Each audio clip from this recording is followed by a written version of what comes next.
Netflix, you don't need cable. Hop on YouTube, welcome to the hood table. Where we chop up local and global events vocally. You don't really wanna miss out on these conversations. Just joke a little, laugh a little. Get that wine in your system, fill your glass a little. Expose current events, talk trash a little. You never know, these opinions might clash a little. They addicted to the content, got them binge watching. You don't like it, then you want invited. Bet your friends watching in the house and in your job parking lot before you clocking. They don't wanna miss a second of this HT content. Everybody think they got something to say, so it's an open invitation, bring it to the table. But if you come whack, just know we ain't buying in. We gon' probably turn your back and tell you sorry, try again, Yeah, welcome to the hood table. You don't need Netflix, you don't need cable. Yeah, welcome to the hood table. You don't need Netflix, you don't need cable.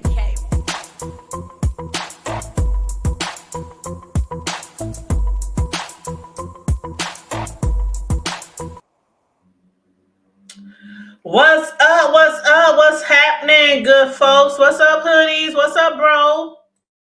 What's going down? Happy New Year. Happy Merry New Year, as you say in Trading Places. Merry New Year.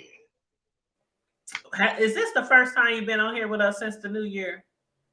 Well, I think. I know I was listening the other day. I was about to get on then, you know what I'm talking about? Actually, or did I get on? No, I did get on, but I got on. I think it was the ass end, you know. Okay. It was like late. That was the other day, but I ain't been. I've been shit, man. I think that was meant to be because there was a video, there was some commentary, and there's a review that you gotta do. So hey, perfect timing. But yes, everybody come on in. Man, y'all better drop down and say hello, hey, say what's up to me and my broski, who will be starting a new channel very, very soon, kicking it with the Carters. It's gonna be him and wifey, and they're gonna be on here doing commentary and doing reviews and interviews and all kind of stuff. They're gonna be discussing a lot of different stuff.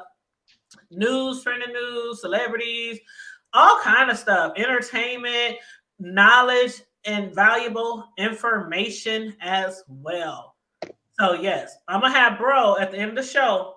I'm gonna have him just kind of, introduce himself for the people who don't know him really well, and kind of, that was my little vision of his shit that he gonna be doing, but he could have some type of different other vision, but Anyway, so he'll let y'all know all about that after we finish discussing this little commentary that we're going to be discussing. And as the title says, we're going to be discussing the Club Shay Shay interview with Katt Williams. Okay, so come on in, like, share the video, drop down, say hello, hit the Cash App, all that, hit the Quan, all that on your way in.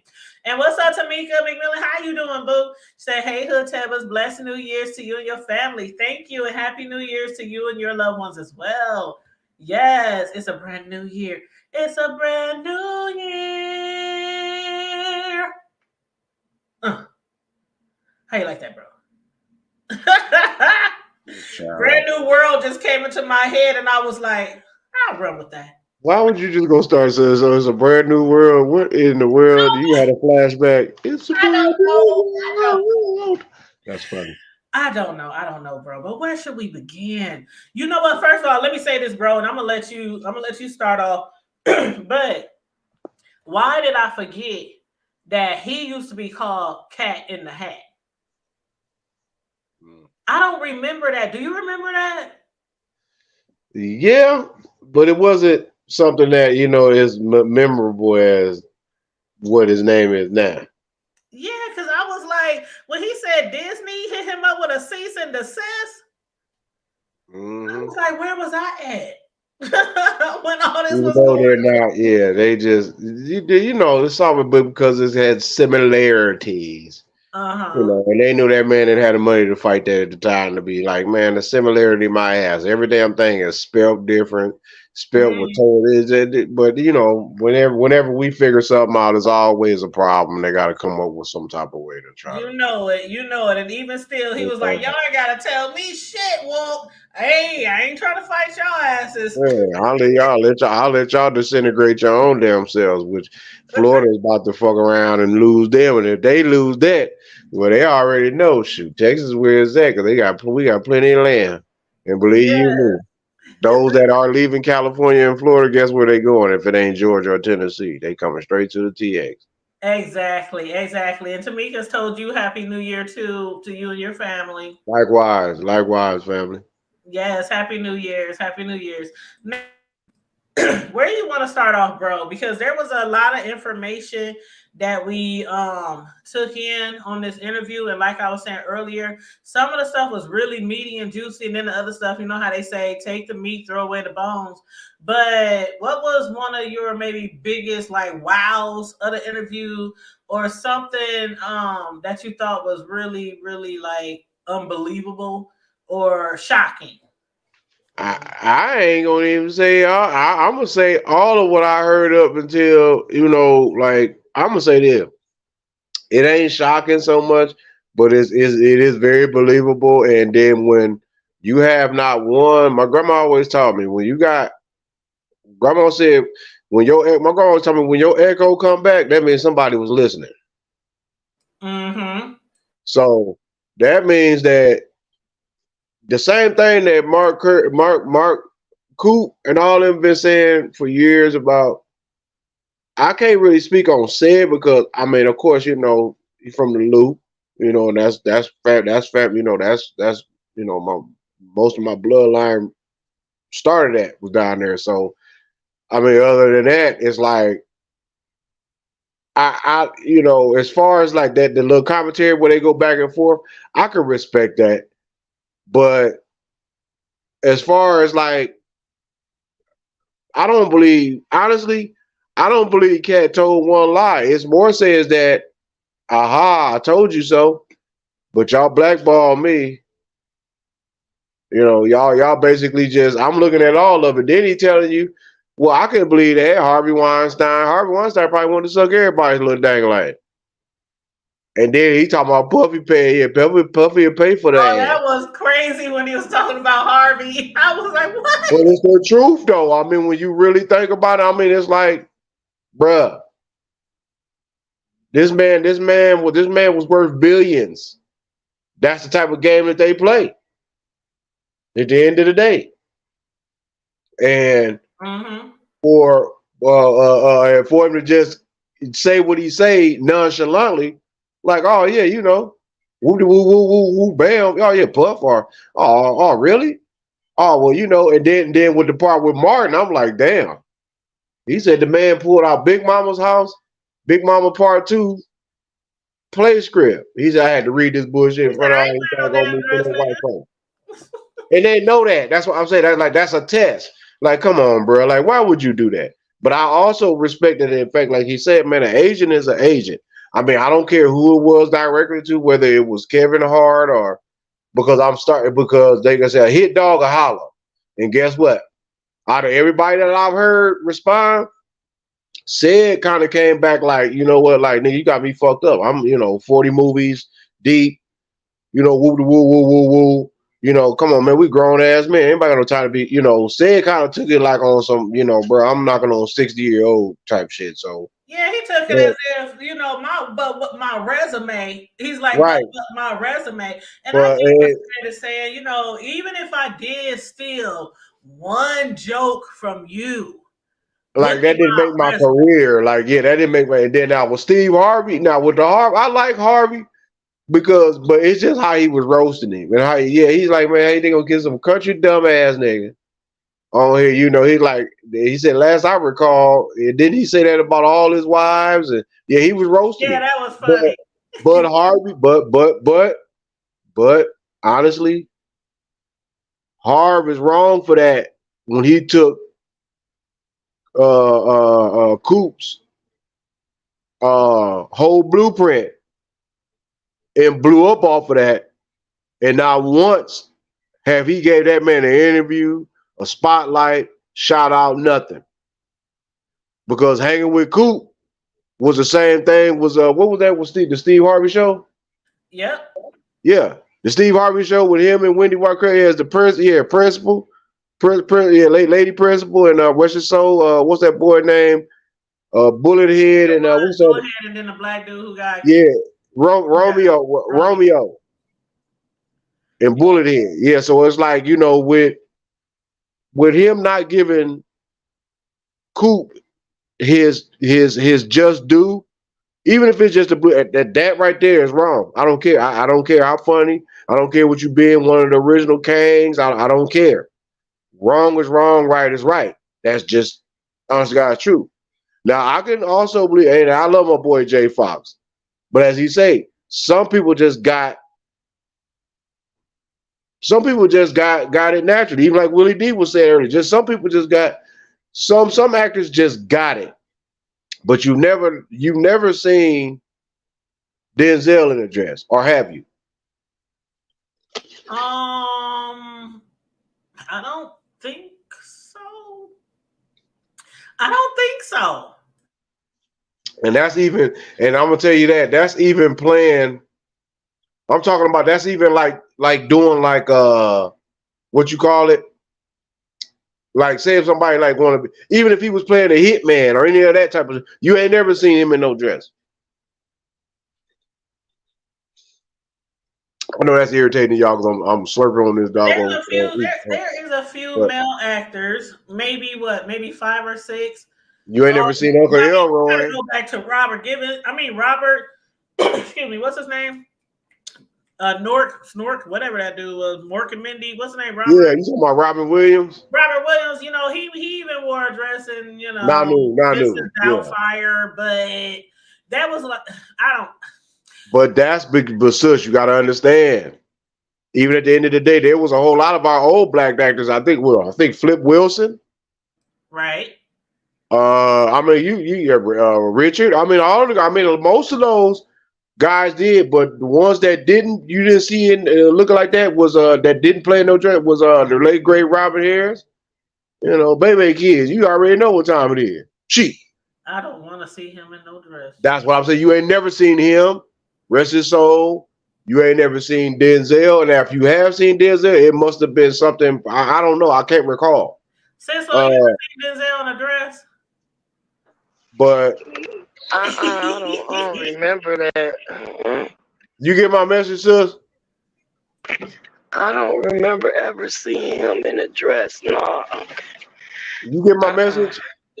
He said, "Did you get his message?" Oh yes, thank you. Okay. Thank you, darling. Thank you, darling. I'm leaving the hospital now, but I got to get back with the children. Oh, okay. I just want to make sure the great niece or nephew, either or it don't matter, as long as they all right. Yeah, she still, they still gotta get her checked out and whatnot. You gotta watch them people, man. Gotta watch them folk. Real talk. Gotta watch them. Yes. Why they out here making $50,000 a placenta, but that ain't none of my business. But anyway. Oh Lord. Well, congratulations, sis. Don't have my mind going no further than this. I'm like, my bag, it slipped out. It wasn't intentional. My bad. Sorry. And they have no idea what we're talking about. They're talking about 50,000 a placenta. What the hell is going on here? What does this that's what the hospitals make off of birth placentas. Real talk. Yeah, I know. But I got you. I just want to say congratulations again, sis Flo. But yeah, we're literally just getting into the information that we heard on not Kevin. Why do you want to say Kevin Hart? Katt Williams and Shay. Now we were talking about was there any part of the interview that you found was like, oh wow, that happened, or was there anything that shocked you, or did everything seem believable to you, or? No, not at all. I mean, some of the stuff is like stuff I've heard before. Some of it is I don't know. He sound like like a wounded little man. But what about the Sound like Harvey Weinstein part? When I guess Harvey was trying to get him for let him suck his some pecker. yeah, Let him suck his pecker. they said they They let him canceled. suck. He said they canceled me out for talking about Harvey Weinstein when he was the one who offered to suck my penis. And he said he did it in front of my entire agency. And I'm up here like, what No the doubt. hell? See, No I mean, I doubt. wouldn't doubt That's it. real I talk. wouldn't No doubt doubt. it, but that's the way. Ain't that the way Hollywood is, though? Ain't that the way the whole situation is? It's you do it and you make it sound as impossible and unbelievable as it can, so that when you say something about it sounds impossible and unbelievable. Level of ass Those are the whooping. types of things that happen. But you know, but here's the thing: it's like it wouldn't be so bad if Katt didn't have a problem with everybody. He got a problem with literally everybody. Everybody. The situation with him and Steve Harvey, he was on the show right before that. Him and Steve were really cool. And so the thing of it That bothered that was man.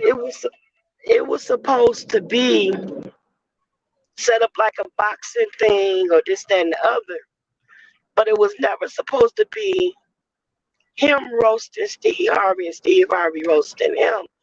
It was supposed to be them coming out telling their best jokes and battling that kind of way. But but Cat Williams started getting serious with it to the point to where he was like going at Steve Harvey and hit him in the gut. Like Steve was like, "Man, what you doing? We cool, we friends. Why you coming at me like this?" Because it was like Cat started hitting below the belt, start insulting Steve Harvey, talking about his hair. That's a wig you got on, and all kind. That's why he took it off and went bald. And it was like, girl, it was awful. After the next day after that thing, people, it was like a Cat Williams versus Steve Harvey thing for real. And people was like, dang, Cat was dogging Steve out. And they Yes, weren't it friends no was. more after that. And I had no They idea that's why he stopped wearing that, whatever you call it. oh yeah, his wife was like just taking off, you know. Oh. So you trying to tell But me that Steve Harvey line was a wig? Yes. He used to wear a yes, toupee, it a was a wig. man unit. Like, It remember was when a Jay man Wilson? unit. When Jay Man, Wilson that used to wear was Oh a yeah, but and that was Hermes, or no, whatever his no, name. bro. You didn't see Jay Wilson back like a couple of years ago. He had started wearing, like, you know how they can like weave or create hair for men? oh my And he storm. called it Ernest. He gave his wig a name, child. Hold on. So you trying to tell me is that straight that I'm talking about that 1957 razor line. I'm talking about that line is with the meridian points on the planet. Straight across, straight up and down. Ain't nothing else. You mean to tell me is that all that was a wig? Yeah, the hair that he used to wear. And he said, Cat Williams said Steve Harvey been disliking him and blackball him ever since then. He said ever since when he let everybody know that Steve was wearing Wow. I mean different wigs, he that was part wearing I different heard, but I wigs. just it didn't dawn on me that was the main reason. So you trying to tell me, oh damn, hard man, shit, I got some leather wigs, bro. I'll hook you up. Yeah, you got to tell him about the new line of leather wigs Yeah, that you come yeah, out with the yeah, chin yeah, with strap. the invisible chin strap. Yeah, no doubt. But anyway, no, them was some real comedians. Them niggas be pissing me off. Somebody got shot and it wouldn't be me. But anyway, They um, call it man hair unit. Yeah, that's what they call it, a man hair unit. I just call it a new version of the toupee. Because remember the toupee, uh, that thing can blow off your head if the wind I moves. know, right? But I with see these new versions, they glue and sew and stitch and pull, and you have gorilla glue and everything, huh? hair. Got folks putting Gorilla Glue in their hair. Girl. The next, they about to start putting wallpaper adhesive on their scalp. Oh no, not the wallpaper adhesive. But you know what? I just didn't realize how. Okay, now, okay. Do you? I guess I'll say that for later. But the part about the Illuminati. Now, a lot of people, bro, believe in it. A lot of people don't believe in it. Do you believe in the Illuminati? And if you didn't, do you believe in it now after hearing what he had to say? Remember when he was talking about him and he was talking about all the what's the car movie? I don't know. You talking about going Fast to and Furious. Oh, Fast and Furious. Fast and Furious and Ludacris. Well, I almost got. Go ahead. I almost got my bad. I almost got that. That's probably going towards the end of it, but I'm about right there with that as far as that on the video. But as far as the Illuminati, my take is this: look, it's always been a secret society, no matter what. And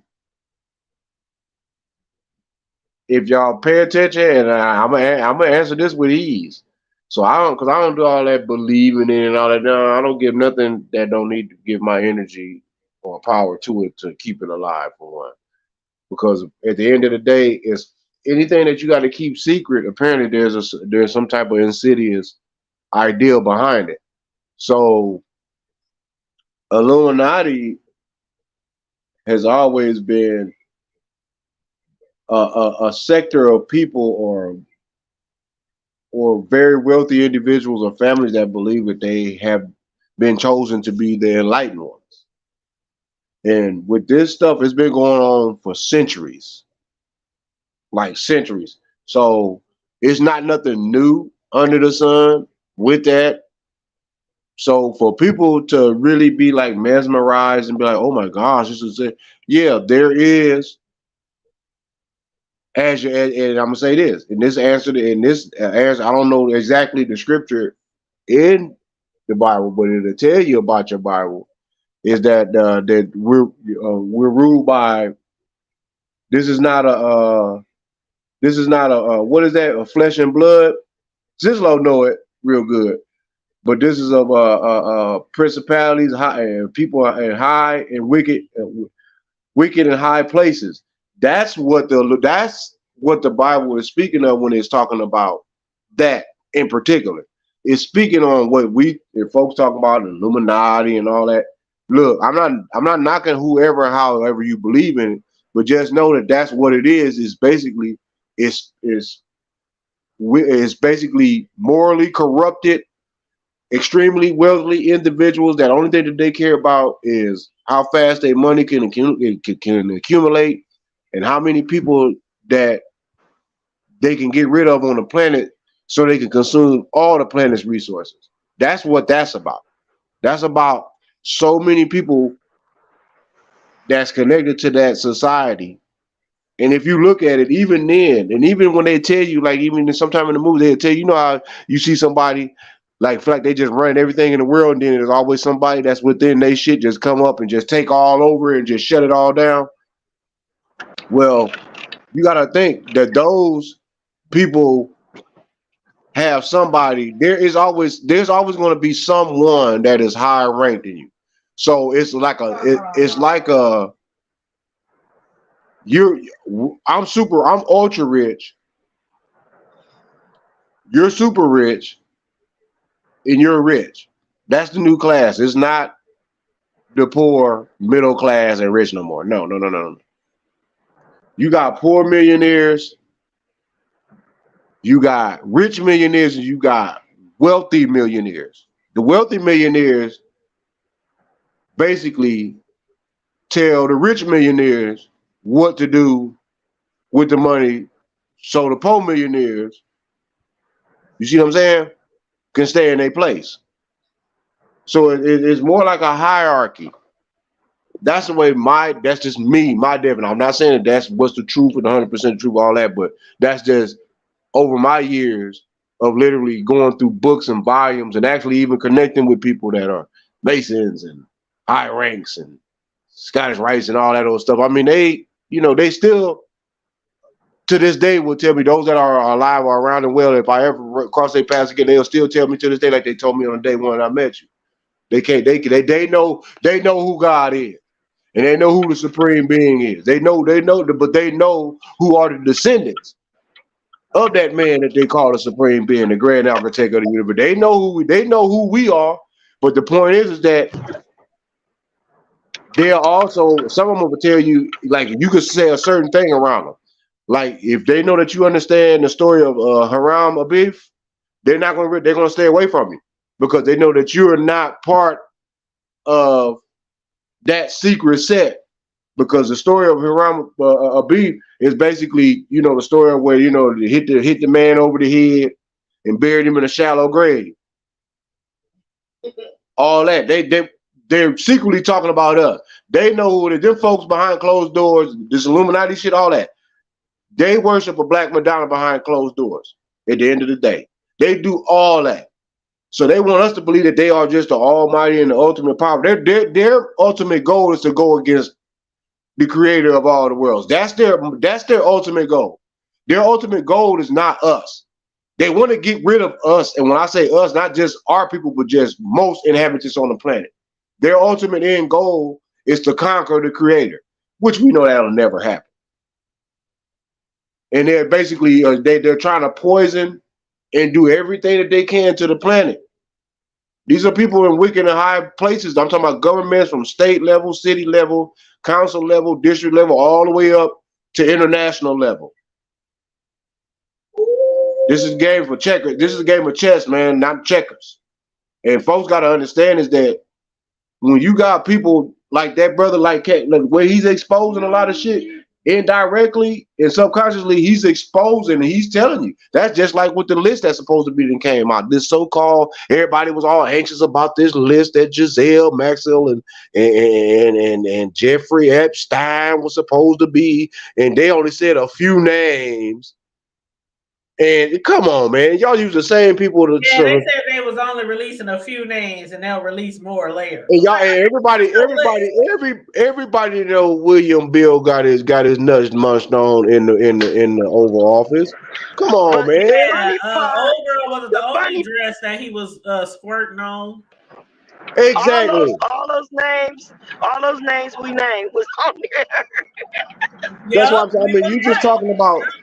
That's nothing. So that's not even scratching the surface. There is people from, I guarantee you, there's people from the Franklin Credit Union scam. Names is on there to this day. We was just talking about the Franklin's Credit Union scandal here from Omaha. Yeah, and I'll come on camera and look y'all in the eyes and let you know, hey, you ain't look, man. You talking to a product, or you talking to a Northrop born and bred product. Same with my sister on here.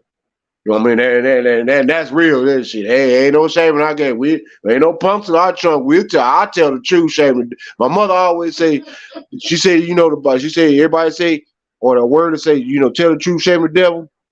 Nah, I tell you the truth, spare your feelings for later. The word don't say that, but I know what you're talking about. Yeah, you know what I mean. He was trying to say a word earlier, Cisco, before he was here. He was trying to get you to say to wrestle not against flesh and blood. Yeah, I mean, but that's we wrestle not against flesh and blood, against principalities and spiritual wickedness in high places. Yes. Exactly, and that's what the Illuminati was basically. That's what they represent. It's a bunch of people, a bunch of families. You got to think like the Vanderbilts. They are the second wealthiest family in the United States of American history. And guess who is a Vanderbilt descendant? What's that boy name? The white colored hair boy, Anderson Cooper. And all them. Gloria Vanderbilt was his mother. Exactly. That's what I'm saying. These people, you talking about wealthy, wicked. We're talking about Vanderbilts, DuPonts, J. Morgans. Rothschilds, Rockefellers, you talking about Krupps, Krupps, over in the Germans. You talking about the Lees, Li''S. They deal with genetics over in Wuhan and China. These are families of people that got all of their bloodline in all levels of government and city, from everything from local to international, all over the planet. Them is the people that's running shit. So if y'all want to know who the Illuminati is, look at your local whatever and follow the money. And that's all I got to say about that. Yeah, and as far as the Illuminati goes, for some people who might not have heard the interview or forgot, basically what they were, and I'm gonna mute you. You guys. My bad, sis. My bad. No problem. It's okay. It's okay. But when comedian, I'm just reading this from off the internet. Comedian Katt Williams. He has become a viral talking point on social media after he claimed in a new interview that his and Luda's fates in Hollywood were decided at a meeting with the Illuminati. And this is what he was talking about on Club Shay Shay interview. Katt Williams, he had basically told Shannon Sharpe on Club Shay Shay that the rapper and actor Ludacris landed his role in the Fast and Furious film by making a clandestine deal. Katt said that the deal was determined by unnamed members of the Illuminati. Over the years, countless conspiracy theorists have expressed their unfounded belief in an Illuminati class of ruling elites who control Hollywood and the world. And the conversation started when Katt was asked by Sharpe if he was related to Luda, whose real name is Christopher Bridges. And he said no. He said before he shared his allegations. So there was a crossroads where we were both invited to an Illuminati thing, and it had to be one or the other of us. And decisions had to be made. So it was both of us. We were equal. He said one of us had to cut off all of our hair and couldn't do the sideburn thing no more with the points. And the next person, they said, was going to get $200 million because they were going to pay them $10 million a movie to do 20 movies. And that's how the conversation happened. He said he was clarifying who he claimed took the deal. And he said one of the persons turned out to be Luda and the other person turned out to be Katt. Remember when Katt had those sideburns? Y'all don't. I'm following, sis. I was muted. Yeah, we were. That's okay. Yeah, they said like basically one of them had to cut off all their hair, cut off them weird ass sideburns, and he said one person ended up with a light skinned, ugly faced wife, adding that it's part of what they give. I don't know, but okay. So he said, and then Shannon Sharpe, he said. He was sitting there looking like 200 million. And Katt said, well, how many movies have there been so far in the franchise? Ain't there been 10? So, I don't know, $200 million now. I do believe in this Illuminati thing. I do believe that there's a high society somewhere underground, somewhere they walk around with masks and wearing all black and lighting candles and all the sacrifice of people. I do believe something like that goes on. But go ahead.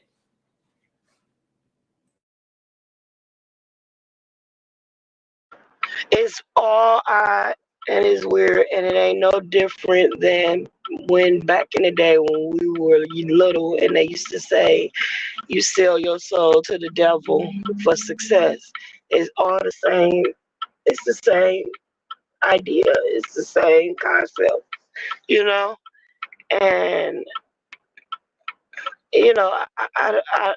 don't want success that bad.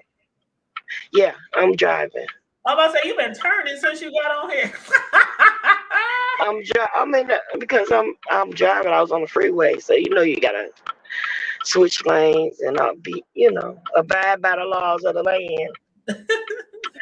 But I ain't gonna act like they ain't want us. But anyway, that's that.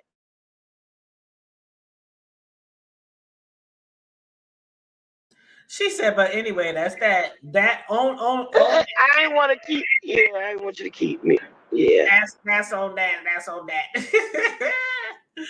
Okay, so So we know allegedly Harvey had offered to suck his peen. What I just found interesting about that was okay, how I don't child.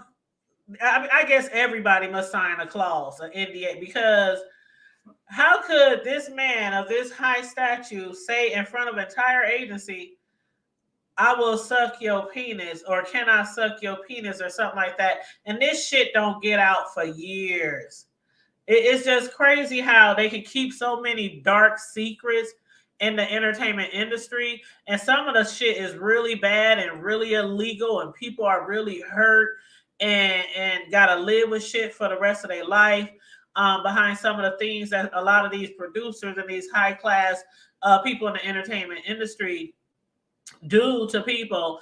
And it's like something like that. If somebody would have offered, like if a woman would have offered to eat me or something like that, or munch on me, like I don't know how long I can hold that in. She said munch on me. You snow smacks us.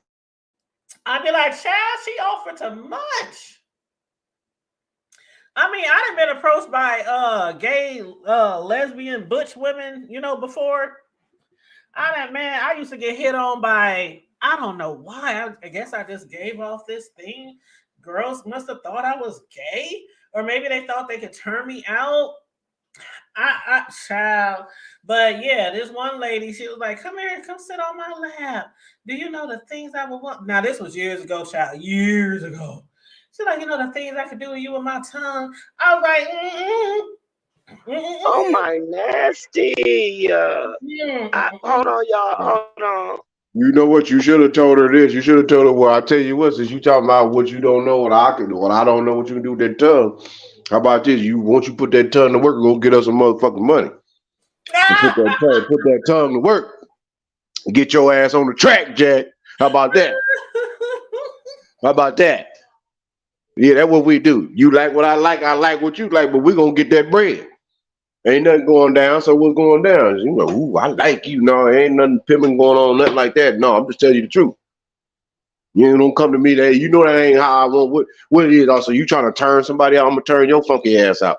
Let's see it there. Let's see how much we're gonna see how many we're gonna see how much romaine and Caesar salad. We're gonna see how many croutons you gonna like. Don't play with me. Don't play with me at all. It's always somebody like Kevin Gates told her. It's always somebody more freakier than you. Well, you know what? All secrets. Katt said over the last 30 years, he said over 30 years, over 3 decades, all he did was collect information, knowledge, and secrets. That's it. And Shannon was like, well, why were you collecting all these secrets and things like that? He said, because he said, you know why? They ain't gonna make me a villain, because we gotta keep in mind that they've been blackballing him for years. So this didn't just time. So years and years ago, that's when he started making a profile. Damn right. Of everybody. Of everybody. Oh, that's what you do. Oh, so everybody like you, but they don't know what you do in the back. Oh, they don't know you like to let Puppy toss your salad when we come to them celebrity parties, huh? All these years they was telling y'all I was on drugs. He said I've been weighing 145 pounds since I was like in high school. I've been 145 pounds. He said I smoke hella weed. He said, but they ain't got no pictures, they ain't got no videos, they ain't got nothing on me. Not a now, another. And that I didn't smoke anything harder than reefer. So he been keeping shit all the way damn near since Friday when he was playing Money. Now, what do y'all think about that? Since I just stepped right into that. What do y'all think about the situation with Rickey Smiley? How he was saying he was supposed to be Money Mike? Could y'all picture Rickey Smiley as Money Mike and Katt as Santa Claus? No, I mean it would have been funny, but it wouldn't have been it wouldn't have came out the same. Rickey did his job. That's why even though Rick came explaining a lot, he still was the first one to come to respond. And you know what? He did not one time bash that man, didn't say. He basically was really agreeing with him. Indirectly, he was agreeing with Katt, but it was more say like, you know what? I got other bigger shit to be with. I'm on serious right now, bro. I'm not about to get into this scuffle scaffle. That you said what you said, leave it at that. Okay, it is what it is. But So, still, for him to be telling people all these years that he was the one who was really supposed to play. well, it was basically he didn't tell Rick. Basically, Katt kind of scorched him basically on you didn't tell him the truth. You didn't tell him everything. You should have just told him the whole truth. And it wouldn't have been no response, like he really was saying. I would have said nothing if you would have told the truth. But because you didn't tell the whole story, that's why he roasted me. Yeah, I thought that was pretty funny though when he was saying how Rickey was saying, and y'all want me to wear this blue bandana? He said, my people ain't even gonna know who I am when they see me on the screen.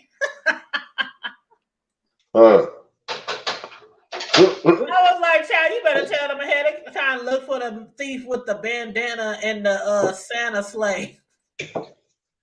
They had him over there slumped. And that part was funny though. That's one of my favorite parts of the movie when he started beating Craig with that damn Christmas tree. Oh yeah. I like Craig, your big ass went down over that cheap ass dollar store Christmas tree. Girl, that one of them dollars. You said a Dollar Tree. Whoa. Now that's cheap. The cheap ass Christmas tree from the Dollar Tree. Like you went talking about the one that actually break up when right after you take it out the store. Exactly. It ain't even no fake. It ain't even no real tree where the pine needles fall down and all the pines is falling off the damn tree. Oh, it ain't even no fake tree. Exactly. But you know what? I can't. Me personally, I think Katt just killed that. He murdered that. Like I don't think nobody else could have played that part any better than Katt did. Rickey Smiley, I don't think he could have played that better. He couldn't have came close. Everything happened for a reason. That's why Katt is the way, like you said, the most. At the end of the day, his thing is that if you're a comedian, be a comedian. Right. Y'all see all the doggone accolades that man got? Philanthropist. Yeah. Business owner, activist. Oh my God, just award winning. And this many movies, Katt, a lot of folks don't even know that. Yeah, that dude, like you said, they blackballed him. Yeah. Mm-hmm. Just like with his teeth, that was actually his mouth. And Friday, because at that time when he had broke his teeth, because I think it was his nephew or somebody was chasing, and he accidentally had that, where he had fell and busted up his mouth, and he was telling him how much it was going to cost to get his mouth fixed. Well, at that time, he was that was surprising. How he actually had to deal with a tumor. Oh no, I did. Yeah, that part. He was dealing with some oral issues where he had a tumor in his mouth. Like, of course he's gonna lose some teeth.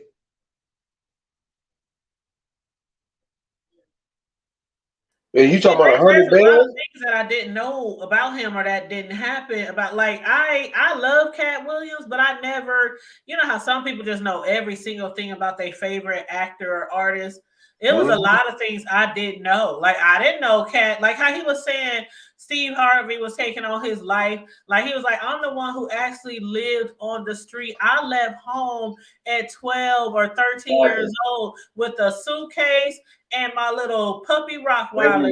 I slept on the street. I slept in the parks. He said, I met so many drug addicts. He was like, man, fuck this shit. I done seen too much. Y'all done explain how y'all got here and how y'all couldn't get out of this life, this homeless life.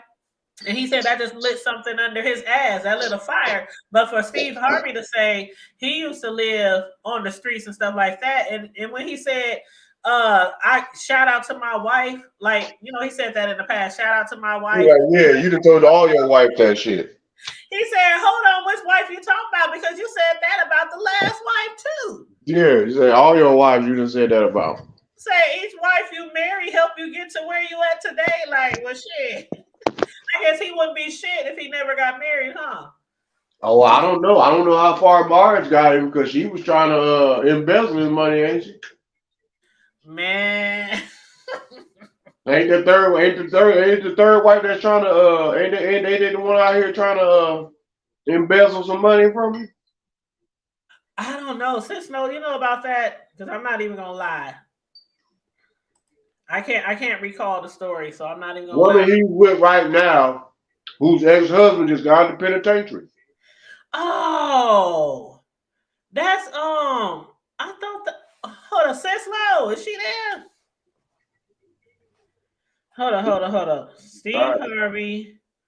I'm about to look this up. Steve Harvey, wife, ex-husband. Because I remember hearing about it, but I just don't want to speak on it because I don't remember the whole what was going off. That's just what I remember. It's a whole bunch of foolery and fucking going on. Child. Like, no, real talk is because I guess he had got out and was spilling the tea or whatever because he had did some YouTube stuff. I just didn't get a chance to. And he got a book? Did he write a book? Some shit. He wrote a book? Oh, wow. He wrote a book called Snakes in the Garden, the ex-husband, and it's a tell-all memoir. And he said he has no allegiance to his ex-wife. Wow. In a new interview, and this was a while ago, the ex-husband of Steve Harvey's wife claimed his tell-all book is finished, and he plans to publish it. Former Memphis drug kingpin Jim Townsend was once married to Steve. How the hell? So Steve's wife used to be married to a big drug kingpin? Yeah, that's how everybody is. She, cause I think she folded on him. And now she married to Steve? Because why do you think they getting divorced? Because he found out that she was trying to get him for all his money. Damn, so she was oh child. Oh child. That's when you in that arena, then when you play that game, rules of engagement is the same. Oh my goodness. Yeah, when you get all off up in there, that's why, big dog, he should have just kept it single, man. All that, bro, doing too much. I mean, that woman must have had that woman must have got some serious boy. We need to get that book. She must got some. That woman must have got some divine or something, boy. For you not to see that. I'm talking about hey, they make him fall to his knees and start crying every time she walk out the door. Like, what did she do to you, Steve, when she licking that bald head? It wasn't just that bald head she was munching on. She made him pucker up. Blow the whistle. If you don't stop, bro. Yeah, she's like, Steve, you been over. I'll blow the whistle. Says, get your husband. He buckled up. He said, blow the whistle. Yeah, he did. That I bet you he got an arch in his back. I don't give a damn how old he is. Put a hump in your back end. I bet you he got an arch in his back. And it ain't from her bending him over like that. We know, but yeah, she whistling. Blow the whistle. Got him puckering up. Lord have mercy. Oh gosh. Hey Maurice, how you doing? He said I want to give a shout out to she know who I'm talking to. Hey. Ow.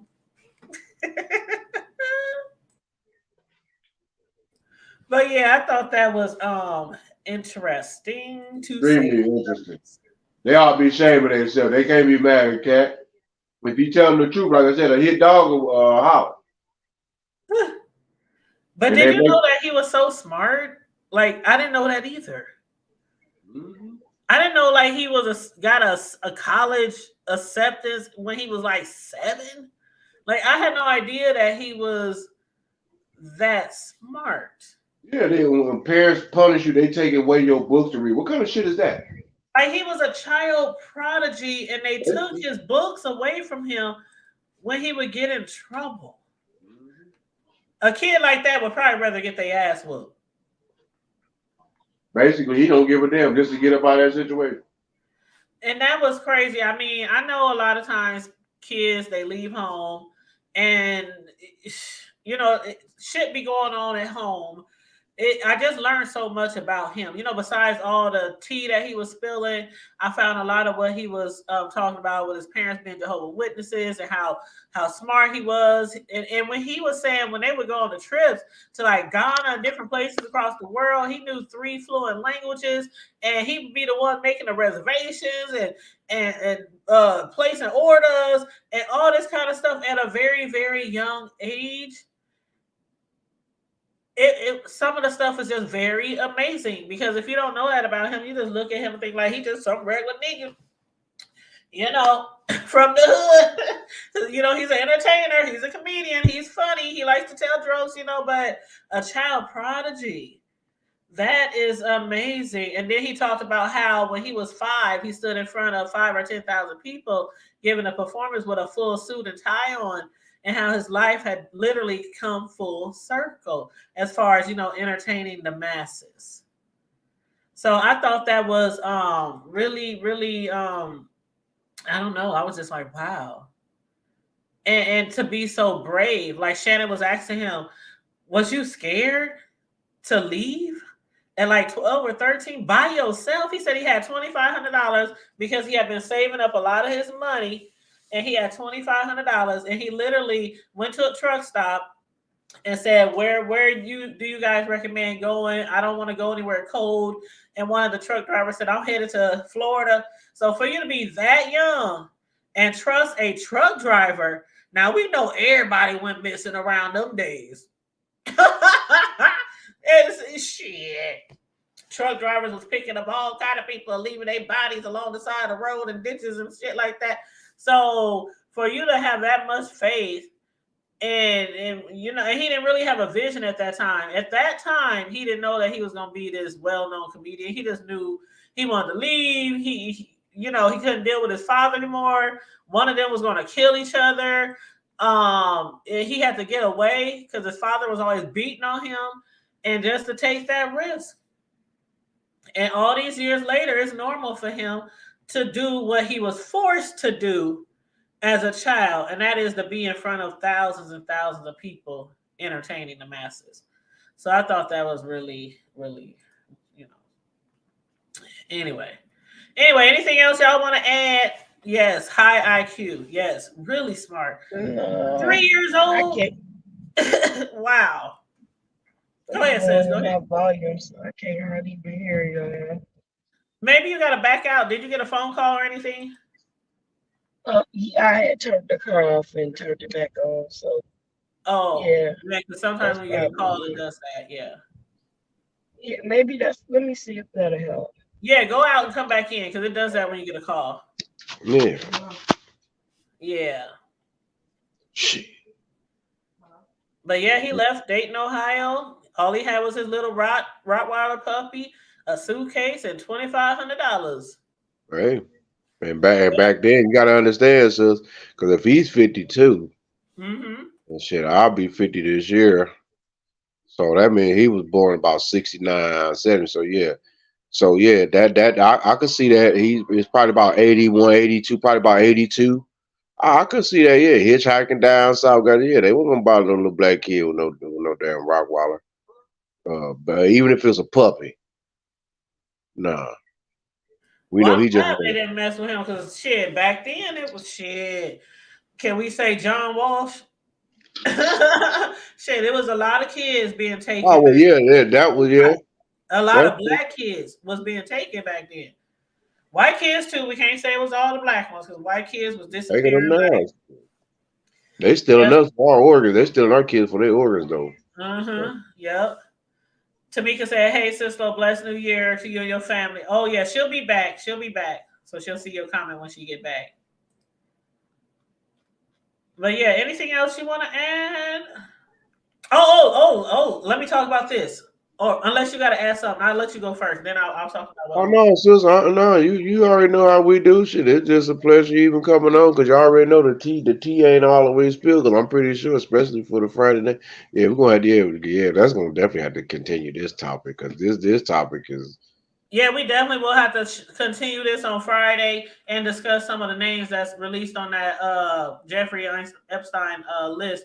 But sis, Tamika said, "Happy blessed New Year to you and your family."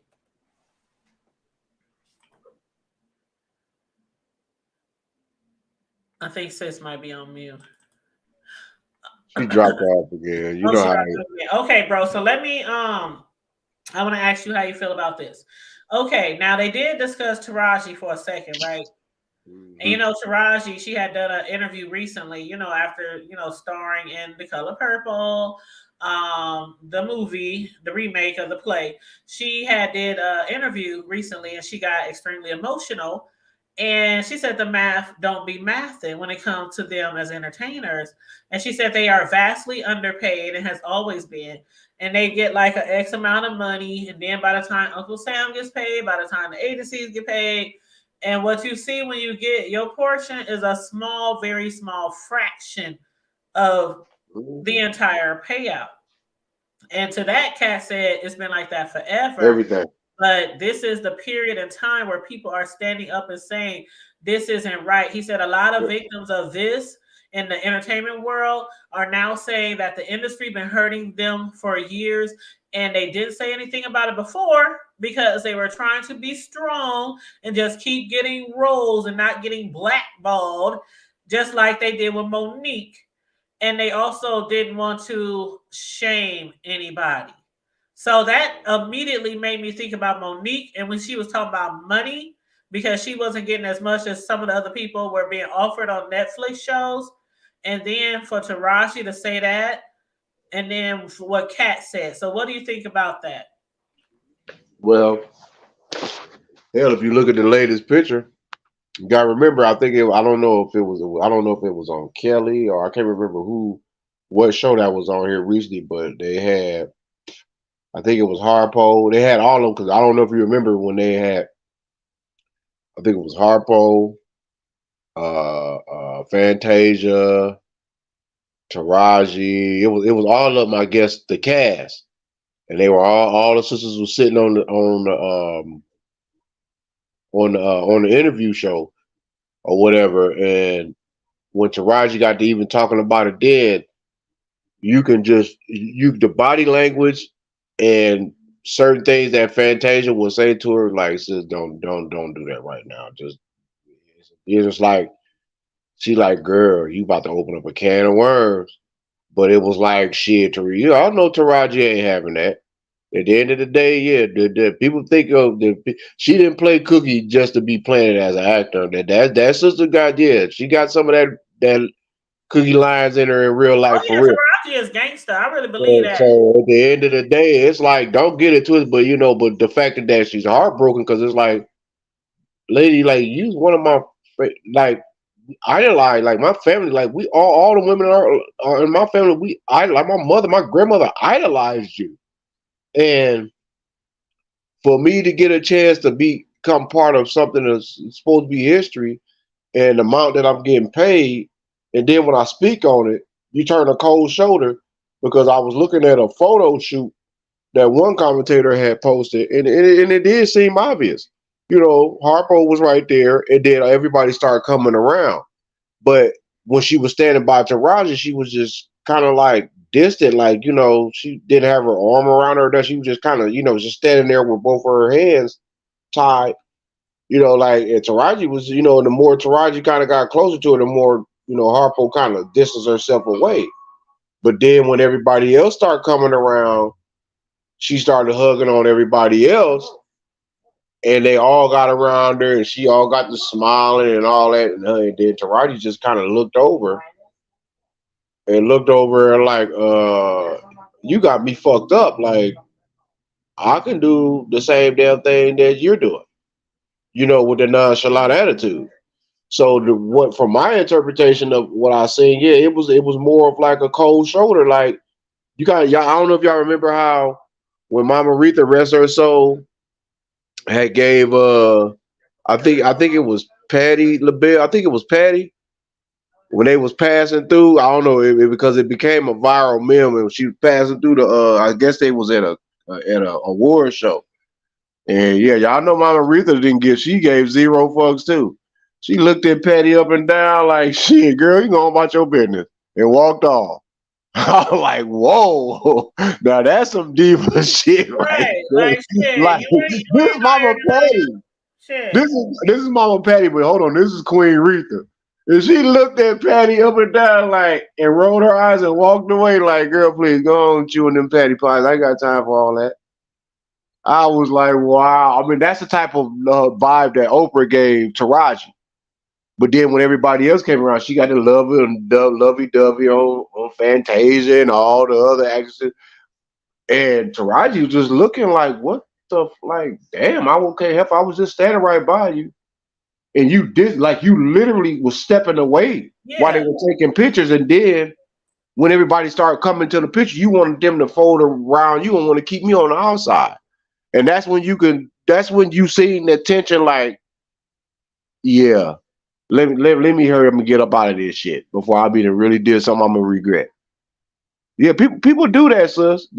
Just folk that they Harpo ain't she ain't exempt. Nobody's My exempt. thing is, not only is she one of the very richest women in the world still, this movie is bound and going to make a lot of money, regardless of how many people like musicals, regardless of how many people hate musicals. It's going to make a lot of money. Then they talking. Then they start. Then they dragging Bootsy because of what he Oh, what do you said. think? I was going to ask you about that. Go ahead. Go ahead. Go ahead. Well, I'm okay. His daughter is part of the alphabet. Because I was, well, I'll be watching. What's that? The T. What's that with Claudia and Deneva and Al Reynolds. The TGI. I'll be watching them sometimes. But they Yeah, were with speaking Funky on. Diva and now Funky. Yeah, Yeah. they were speaking on that situation, and it's like I I can't. I mean, I understand. Everybody. There is a sensitive topic because to me, look, you gay, you gay. Okay, I don't care. I just don't care. That's what you do. That's what you do behind closed doors. Now, when you want to put it out in public and force it, I don't care.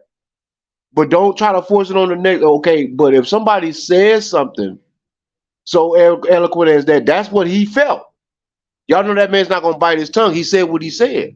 He didn't feel comfortable with that. It had nothing. He's like, why are they trying to push this propaganda, this gay propaganda? I mean, he had a valid point. So a hit dog a holler. If you get mad and upset and offended, well, I don't think he has. No, what do they got to do with anything? Because his oldest daughter came out and he said he doesn't want his younger daughters to be in. Okay, so what's wrong with a man protecting that? His older daughter is basically grown. So if that's what she chooses to want to do, what's wrong with a man want to say, well, I don't want my younger daughters or whatever to be involved with that? That's wrong because that's what he felt like that he don't want his daughter, his youngest daughters, just because his older daughter, which she has him, his oldest daughter and their mother, they didn't always had issues since she was a baby. So it could be a lot of rebellious stuff going on. But what do they got to do with these two younger ones that he got? That's influencing their mind. They sit up here saying that their dad is okay. This is how he stand.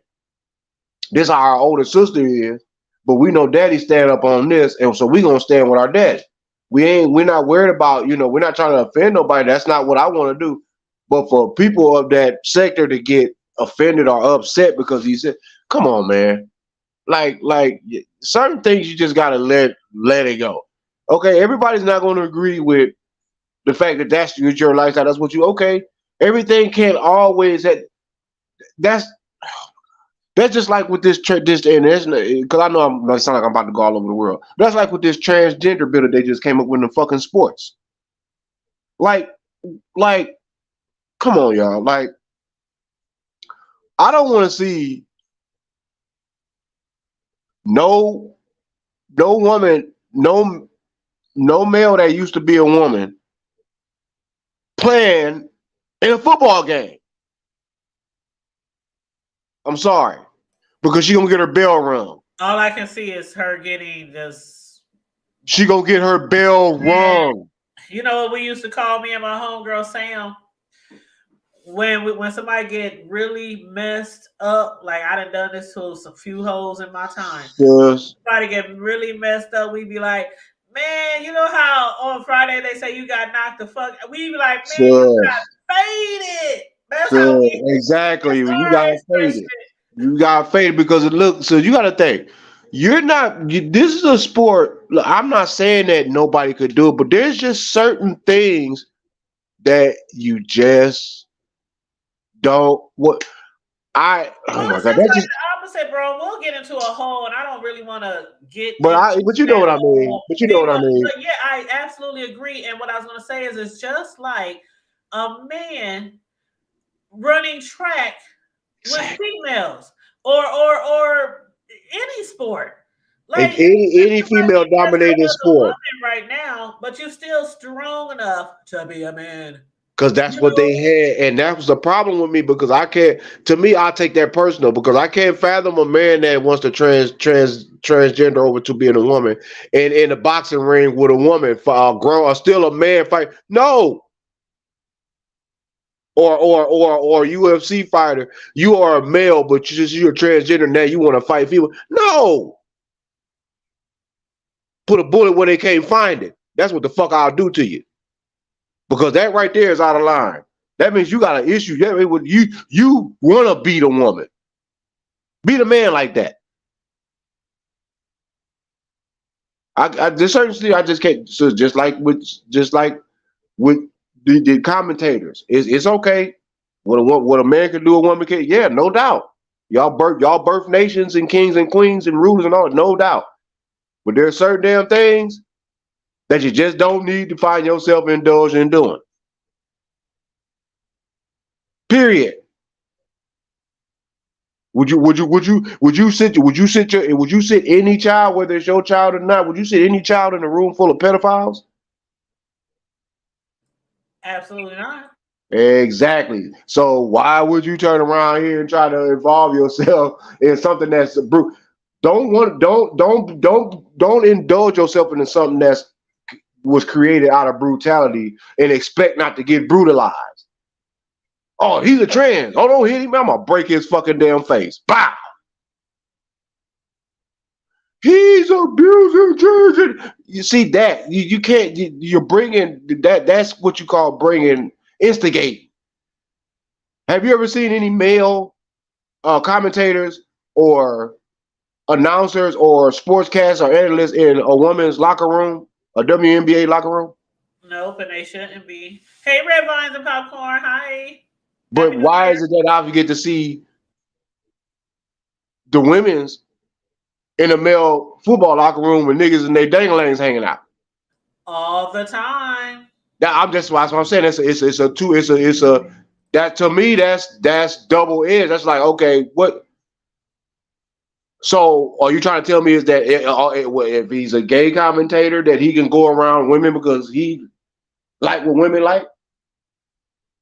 That's just where it all gets confused with me. But anyway, I'm like you said, that's another topic. But it all kind of relates with what we were talking about. What Katt was saying, like you got these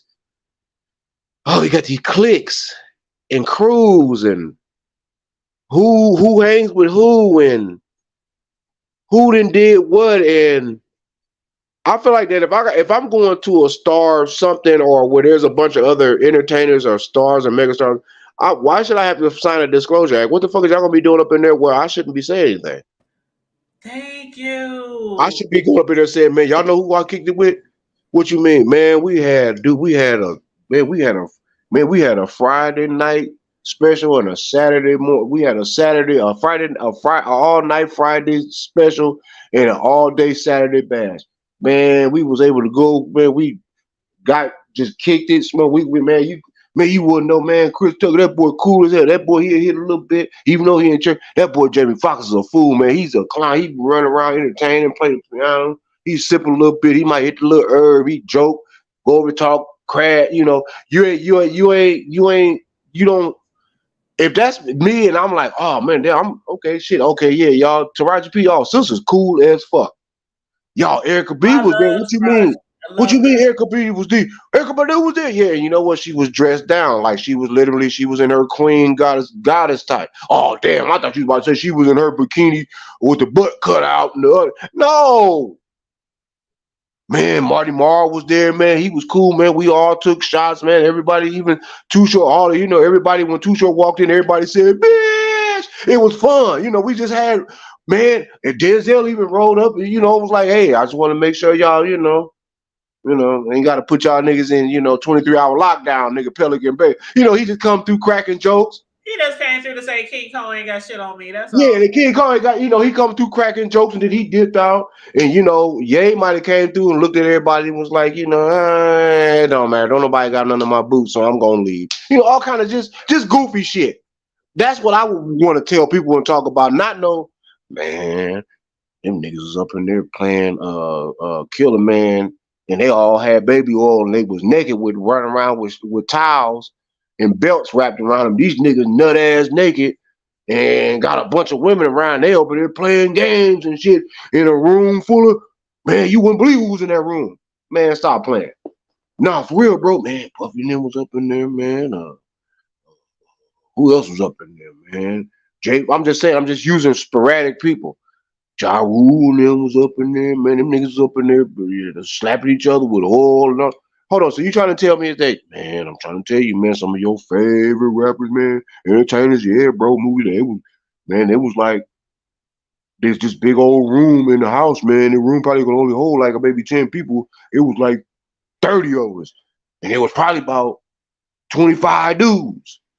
So what the fuck was y'all doing?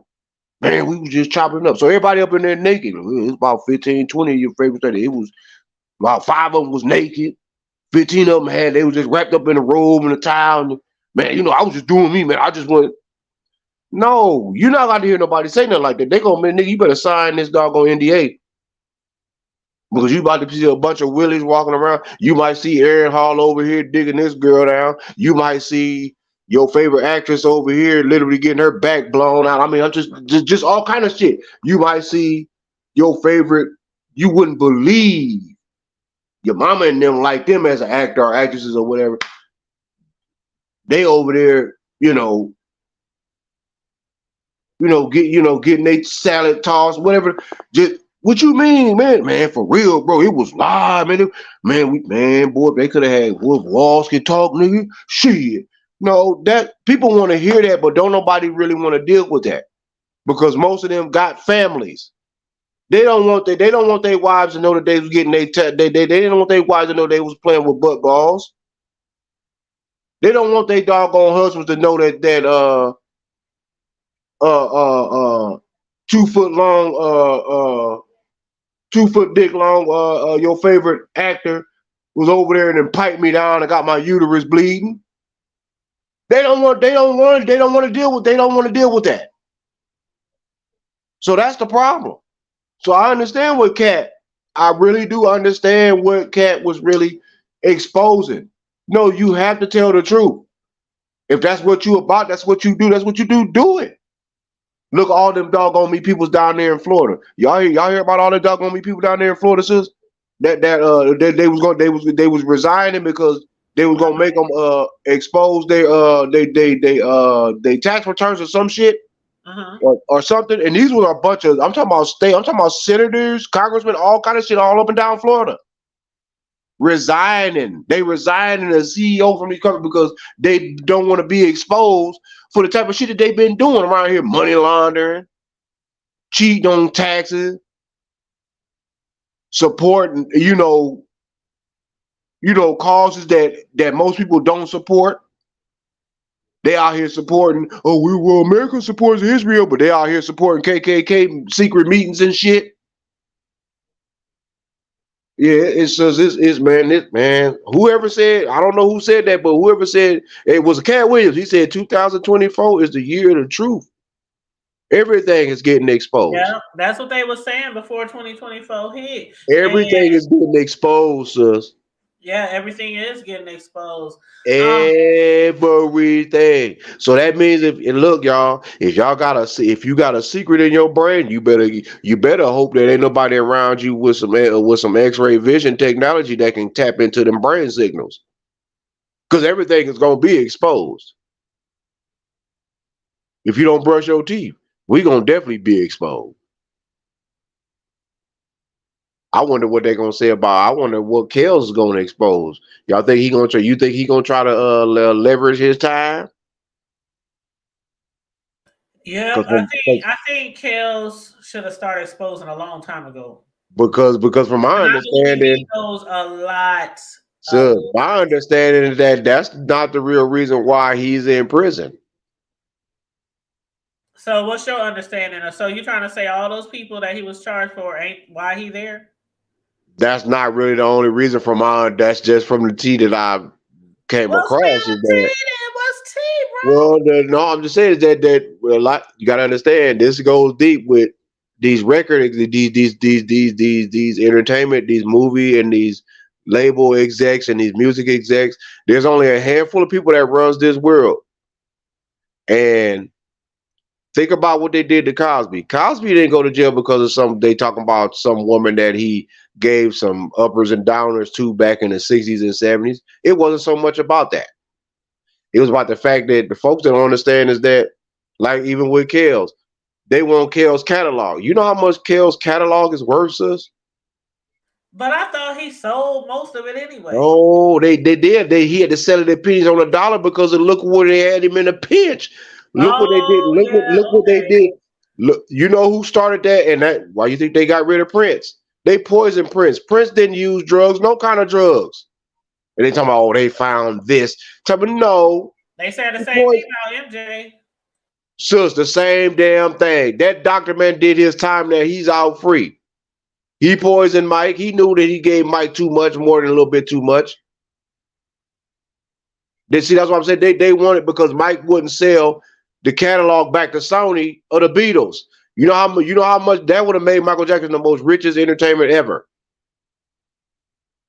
Prince bought his own doggone. He bought his own name back, and he gave Little Richard his rights back after them folks didn't milk that man for billions. George Clinton spent $85 million, almost $100 million fighting, and still can't get half of his doggone money. See, they did. Kel's catalog is damn near. Ooh, let's just say it was worth putting his ass in jail for damn near 3 decades. Somebody want that bread, and they know that they wasn't gonna get it. All that old he was molesting. Yeah, I'm not saying that. I'm not saying that he didn't. I'm not going to say that man didn't, because if he did, and when he did, yeah, he's wrong for that. He needs to be punished for that. But to get that man that kind of time is deeper than that. For there's killers of children and out here and rapers of children and elderly women that got less time than that.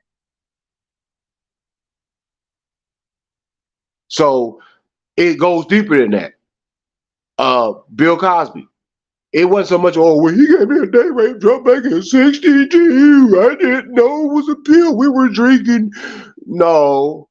It all goes with the fact that property that man got up there in Massachusetts, one of the world's biggest oil companies, they want that property because it's, he lives up there in Massachusetts over there, all the, where big time folks around the world got their properties on that, the Capes and all that. Yeah. His property in particularly sits on an oil shale where they can tap into that and get unlimited. I'm talking about, good Lord, I'm talking about probably decades to hundreds of years worth of oil reserves. That's why they put Cosby black ass in jail. They want to bankrupt him because they want that land. They want what he got. People don't understand what Katt Williams is really exposing has been already talked about, but it was being exposed. Look, what they do to Monique? What they do to Mo? That's what I'm saying about the blackballing when they complain about money. I hope this doesn't. I think Taraji is a good enough actress though that this won't hurt her for speaking up against Oprah. But who knows? Oprah has she got a lot of power. That's hard. Like he said, that's what he was talking about. He said a lot. He said a lot. They talking about gatekeepers. He said, think about it. He said, who brought out Tiffany Haddish? Kevin Hart. Yep, Kevin Hart. Now, who else is he bringing out?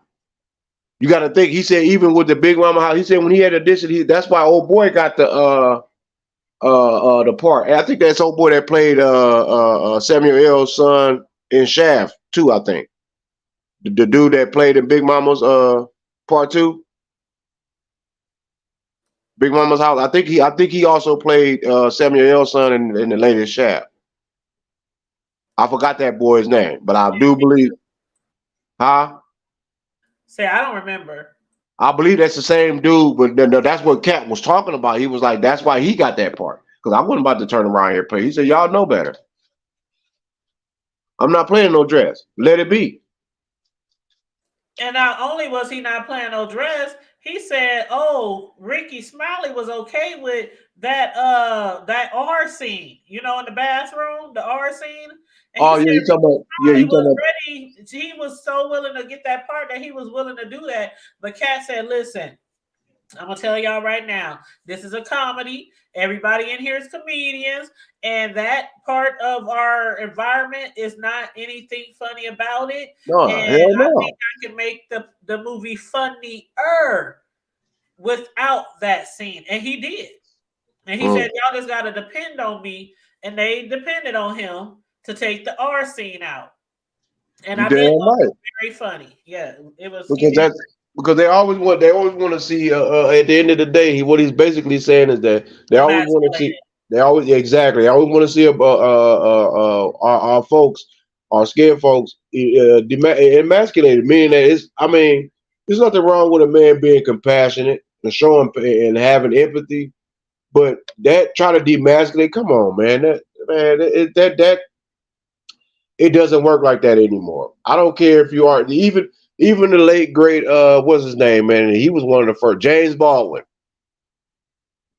Those that knew he was gay, but he didn't come out until almost towards his end of his days. Because like he said, if he would have came out that he was out the closet back then and there, they would have crucified that man. Nobody really knew that James Baldwin, but that brother was an activist. He was very highly intelligent. He was smart. He was loving for his people in all aspects, man, woman, and child. He didn't give a damn. The black family was his pride and joy. Even though he was in the alphabet community, it didn't matter. He was for the rights of his people. He didn't kiss no ass. He wasn't running around there playing gay. He'll tell you, I'm gay, I'm gay. He wasn't playing gay. He wasn't, well, I'll do this to do this. He exposed them back then. But people weren't paying attention.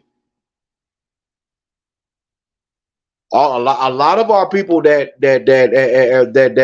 we grew up loving has been involved in those circles on what we're speaking on what Katt is talking about. It's been like that in Hollywood since day one. Vincent Price and Marlon Brando and them running around there, they sticking their dick in whoever they can, male or female, it didn't matter. That's behind the scenes. Oh yeah, I popped him. Huh? What kind of shit is that? Imagine somebody in the older age tell you, I dug him out. Huh? Imagine Puffy when he bought Marlon Brando age, he gets 75. I'm saying residence over, he gets 75. He talking about, oh yeah. I used to grease his cheeks way back in the day. Huh? Don't say it. So yeah, man. Y'all remember them old Hollywood wild parties we used to have? Yeah, shit, every time we go link up. We would go over there to Hugh Hef. We would go to Hugh Hefner's little dungeon. And I grease him on down real quick, and then we go on over to the party. People would be like, "Are you kidding me?" He got the receipts. What you gonna say? I didn't do that. I didn't do that. That ain't me. The hell if it ain't you. We all gonna learn today eventually one day. We all really gonna learn one day. We gotta stop playing. If that's what you about, that's what you about.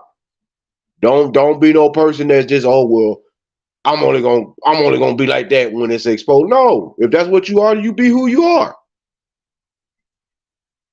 But don't try to act like that your favorite entertainers or actresses or actors are just exempt. I'm surprised he didn't just name off everybody. Like Square Biz says, I'm surprised that man didn't name. What he exposed was nothing. That was majority of our people alone that he exposed. And that's just us. Why? Because he knows that most of us love and believe in these people. I'm still shocked. I'm still tripping off the fact that even with my boy, and I like TP. But that still don't change the fact that if that's what he is, that's what he is. Even though he wouldn't out and had a kid to try to prove that, okay, you did what you did, but still. Can't knock you for that. Because you do got a bloodline that you can leave your wealth to. Smart. Even if he do like to get it, even though he may like to be a bottom from time to time. I don't know. But the truth is the truth. We got to start worshiping these people, man. Brandon Jackson. I didn't even see that, but that was Brandon Jackson. Are you talking about old boy that played on Big Mama House? Right. 2 or Shaft? I think that's who she's saying that was. Yeah, I was just saying. I mean, yeah, he just doing. I'm just saying. I mean, the brother's not doing nothing that some of us wouldn't. I mean, shit. If it was me in that perspective, I would have been doing. I'd do the same damn thing. Hell, I do it now. I ain't got to be Katt Williams, famous. Imagine if I was on there with Katt. Katt be like, "Oh man, we got to kick him off the show." That boy, he might tell it. I'm trying to tell my story. You already told everybody what the business. Get this nigga a drink right now. He gonna kill everybody. You damn right. It's time to go. Y'all playing too many games. People admire people that they respect and they trust. They trust people that they admire and respect. Can you imagine that? I'm just saying, can you imagine someone that you really looked up to and admire and grew up and come to see that they are like, let's just use it as an example. Say that they are a chomo, a Chester the molester. That would break your heart. Like, damn, I support this motherfucker all this merchandise, the movie. I ain't even got into arguments with folks about how good this person is. And good, look at him. Come to find out they are molesting kids. You're gonna be disappointed. I'm trying to figure out what Harpo. I'm just trying to figure out what this is with all this. What everybody's having to. Then all of a sudden now, like I said, Rickey Smiley came with a very. He didn't respond like, "Oh, Katt, you man, fuck you." What he said what he said, left it at that. He brought on his little manager, the guy that used to be his manager, that helped him get the role in the movie and all that. And they said what they said and left it at that. I didn't hear him say nothing about, "Oh man, Katt ain't shit." And that's one person I didn't hear him say nothing.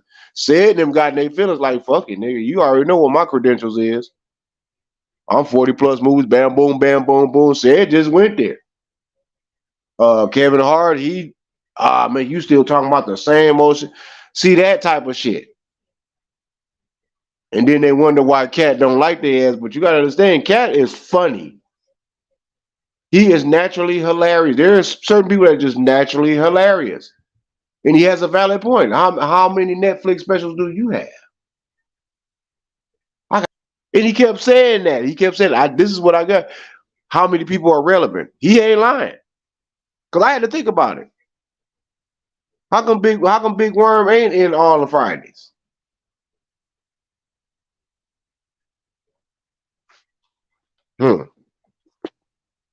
How come is that? Oh, well, QJ, you gotta understand too. With QJ, and see that man, and the world loves Quincy Jones. Because if it wasn't for Quincy Jones on some real shit, a lot of music over the decades, over the generations, would not even have manifested. Hell, we wouldn't even have got an Off the Wall album if it wasn't for QJ, QDJ, Quincy D. Jones, Southside Chicago's finest. We wouldn't, that's just we wouldn't have that. but it came with a price, and it comes with a price. There's a whole lot of tucking and shucking and bull driving and carpet munching and salad tossing going on and fondling and all that shit. Like, I'm just trying to figure out, I mean, it's a game to them. Because I know for one damn thing, I don't give a damn how much wealth I get. I can come up and become a Hollywood star and all that. My wife is not gonna turn around here and settle for me, running around here sleeping with all kind of motherfucking women. All kind. Really? The fuck? Oh, I'm big time Hollywood star. She's not gonna tolerate that shit. And she damn sure not gonna tolerate me, baby. You out of all people, and you've been undercover. I mean, I'm just saying, not just hypothetically speaking. Like, damn. Like, what the fuck? No, I know they do that shit because they know that with that they know money, that power they got is a power. It's a lust.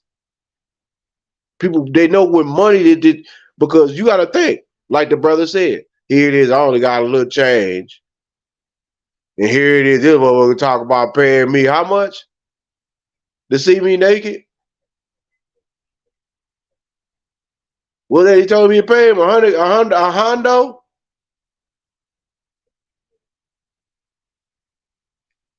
$100,000 plus. I think it was 100,000. 100,000 every single damn time you wanted to see me naked. Oh, you talking? Oh, yeah. Okay, you see what I'm saying? Yeah. Compared to me. Okay, I'm broke, right? No, I'm just saying. I mean, I'm working broke. Hell, I'm going through some shit. I know. God knows I need some money. God knows that I need a financial breakthrough. And here it is. I'm involved in a party. And these motherfuckers, they can smell that shit. Like, oh, this motherfucker needs some financial help. Oh, yeah. Let me. Hey, man, you said you married, right? Yeah, man. What the fuck I got to do with anything? You might get a proposition. Hey, man, what you think your wife think about? What you mean? Well, you think your wife will do a party for us? Go. You say she cater, right? Yeah. And in my mind, thinking like, oh yeah, babe, this going and in their mind, they like, yeah, we want her to cater, all right. We want her to cater some food where she got to cook naked and all that. Oh no, you got me fucked up. He fucked up too. Like you as the China as they say in the kung fu movies, are you ready to die? That type of shit. No, hell no. I don't give a damn.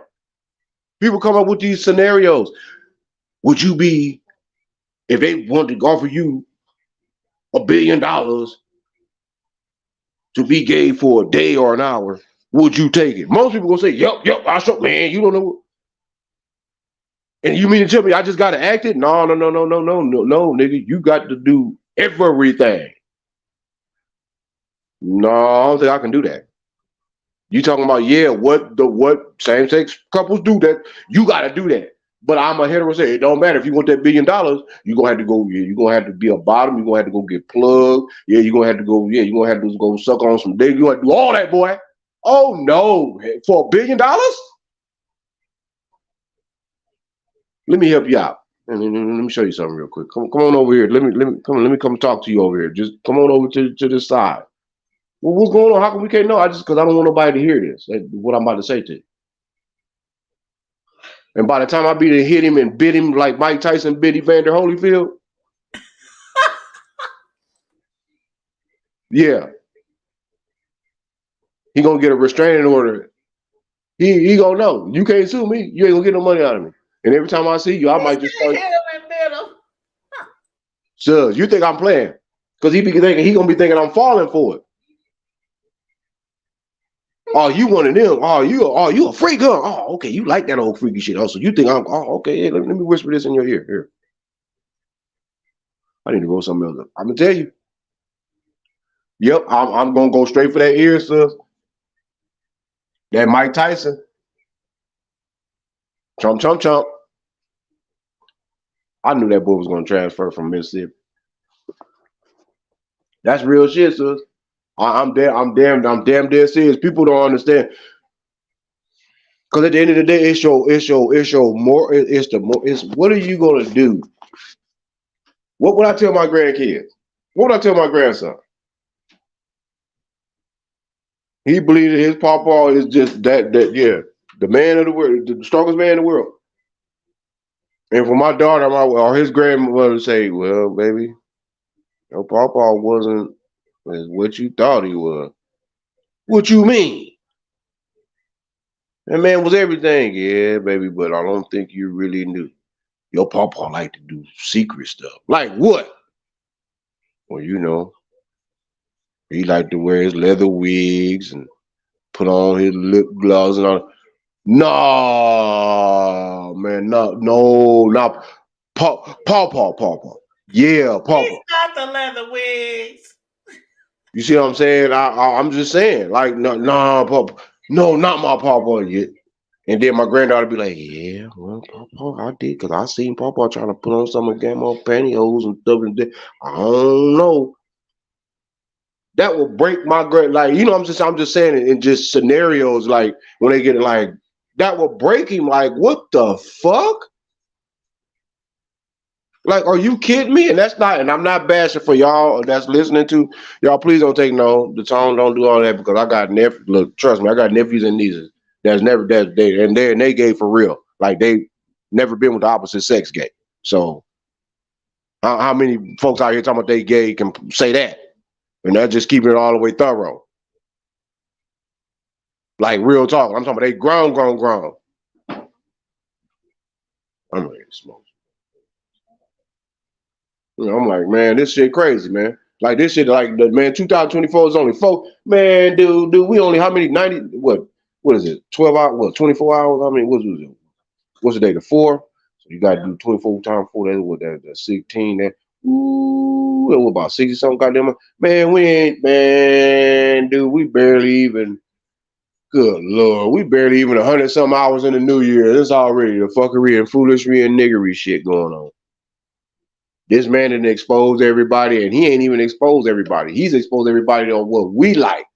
Most of everybody's name that man has called, he really millions of people. Rickey Smiley. He got a major issue with Rickey Smiley. Mm-hmm. Because of that, because that was his first move. That was Katt's first chance, and for Rickey to tell that, great, yeah. That's the reason. That's his personal issue with Rickey. Like, bro, yeah, and Steve. Well, with Steve, it got to deal with. And said. Basically, it sounds like Steve, which I can kind of see that when you think about it, how he pretty much did take Mark Curry's whole entire. Right. And Katt Williams admired his jokes too. Him and said and Steve. Like, I would have never. He admires. They would be stealing jokes. I would have never thought that comedians would steal somebody else's joke, as if nobody has ever heard somebody else say it before. I ain't gonna say steal. Think about the movies that Kevin Hart done did, which was the one with The Rock, Central Intelligence, and even the Ride Along movie. Yeah, I'm not gonna say steal, because I'm gonna be honest with you, and because because like he said too, also like he said, competition is healthy. It's the fuel, but at the end of the day, that's when I hear that word steal something, I can say imitate, because of the fact that if you're not the originator of it, if you were one of the first ones to expose it and do, okay, that's cool, right?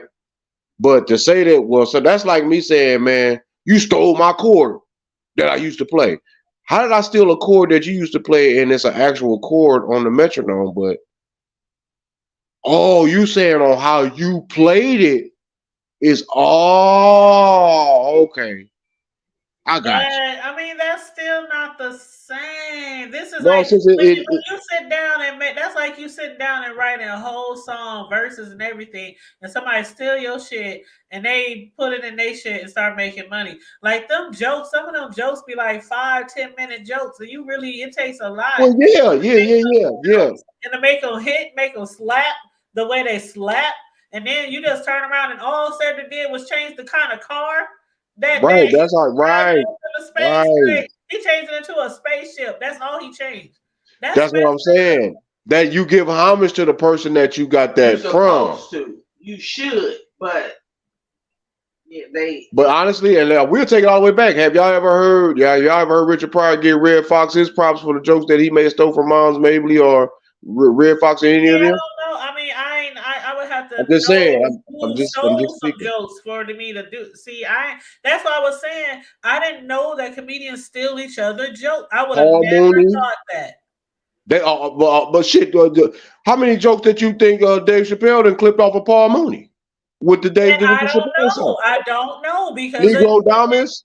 again, I said I would have never. Oh I yeah, don't yeah, know who for out here sure. stealing jokes. I wouldn't think that was something that they would do because it's like if thousands of people heard this person say this joke, then you a year later or so, Actually, you tell the yeah. same joke. I mean, how could you even find the nerve? I would be embarrassed.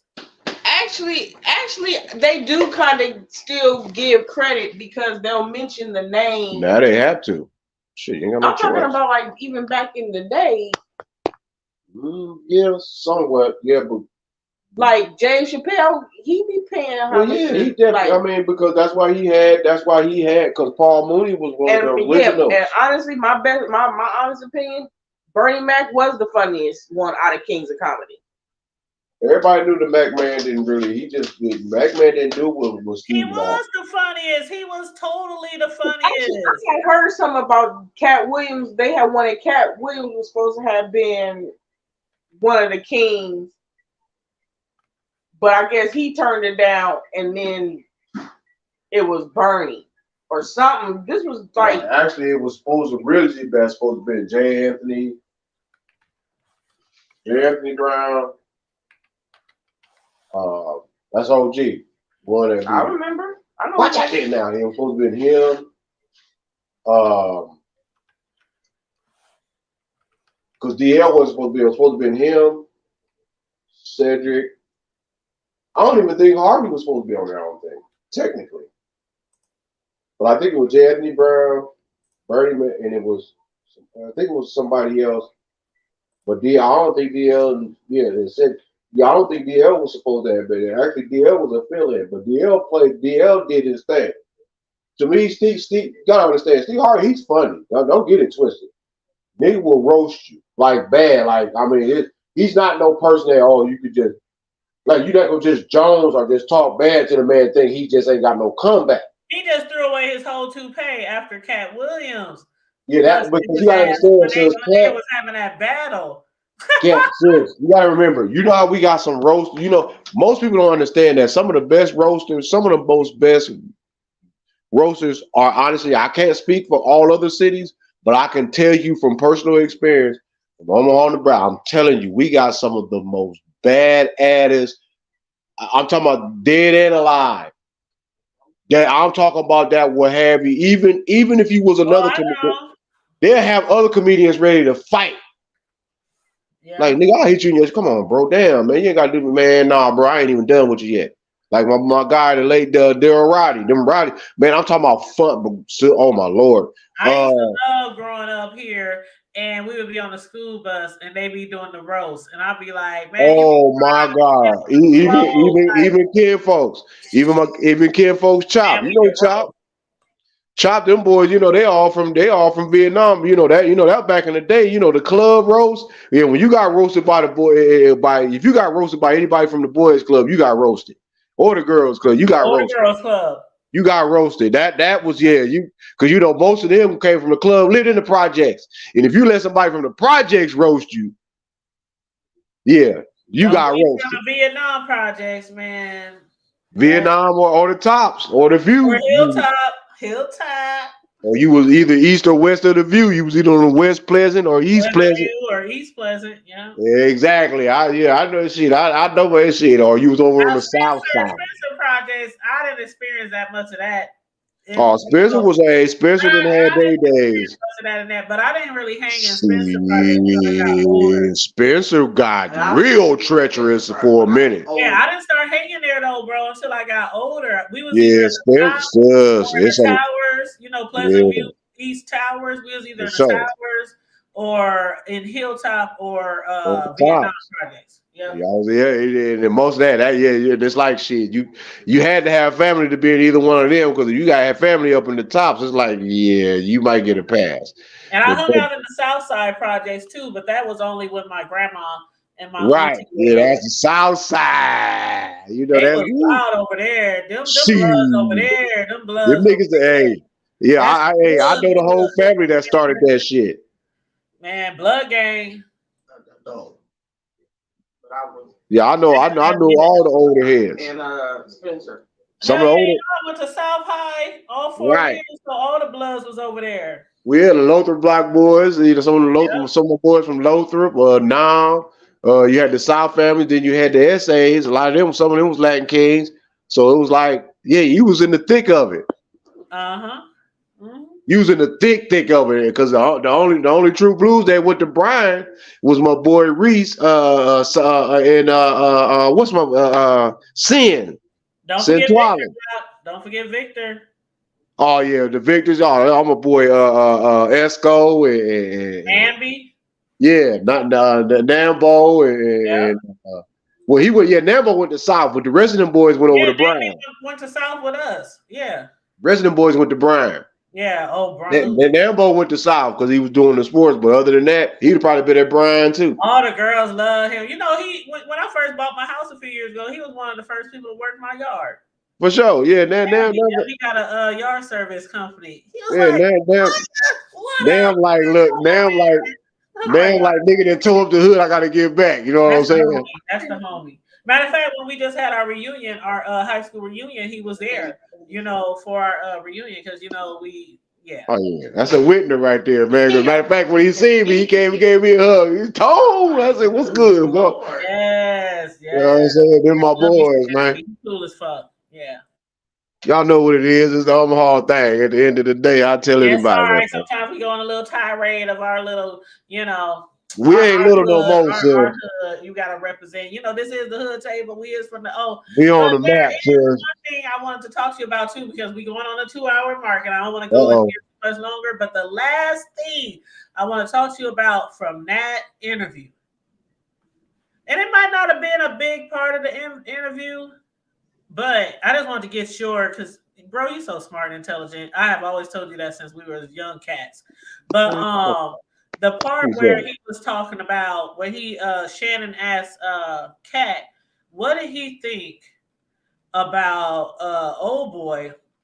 Zuckerberg building that $270 million bunker. And he said, Katt, why the hell do you think Zuckerberg is building a $270 million bunker? He said, what the hell does he know that we don't? Kim Jong-un. No, I ain't gonna tell you. Everybody worry about Kim Jong-un. Don't. But let me tell you something. Bunch of ignorant motherfuckers running shit. Well, that too, but you got to think. You already know how the prophet said. He said there ain't nowhere they can hide. Nowhere. So at the end of the day, if y'all pay attention, what was the name of that movie that Obama had something to do with? Leave everything behind. Leave it all behind. Ain't that the name of that documentary? Yeah. If y'all pay attention to it, I want y'all to actually watch it again. If you already watched it, but watch it again and literally pay attention to it. Most of all that shit that everybody had and was putting up in bunkers and prepping and all that, where was they at? They couldn't be found, couldn't they? You know why? Because after they spent all that wealth and all that revenue to build this shit up to protect, they said they dumbasses still went outside and ended up getting clipped. So what was the use of spending all that to build that? That's what I believe that is what he's talking about. Because to build a $270 million bunker, that's a billionaire's bunker. That means that everything that he got here. Did you see that bunker at the end? No, I'm getting towards that. I'm saying is that what I'm saying is that everything he got on the outside, he got right in that bunker. That means that he can play tennis, he can lift weights, he can go running. He can run with his $30 million annually on up a year security crew. He could have the best foods and fruits in the earth. His kid, him and his wife, they're good while everybody's getting. While he can look and see, what's going up on the surface. Oh, well, they still dying by the millions and well, eventually, you know, that's what he built that for. But little do he know, they ain't gonna survive that neither. And this is something, I ain't gonna say that it's something I know, but it's just something that I got a good idea They of. should either have another part to that, which I get it. But they was out looking for her little ass because she ran the fuck off. Even though that's where they were supposed to be all going anyway. Exactly.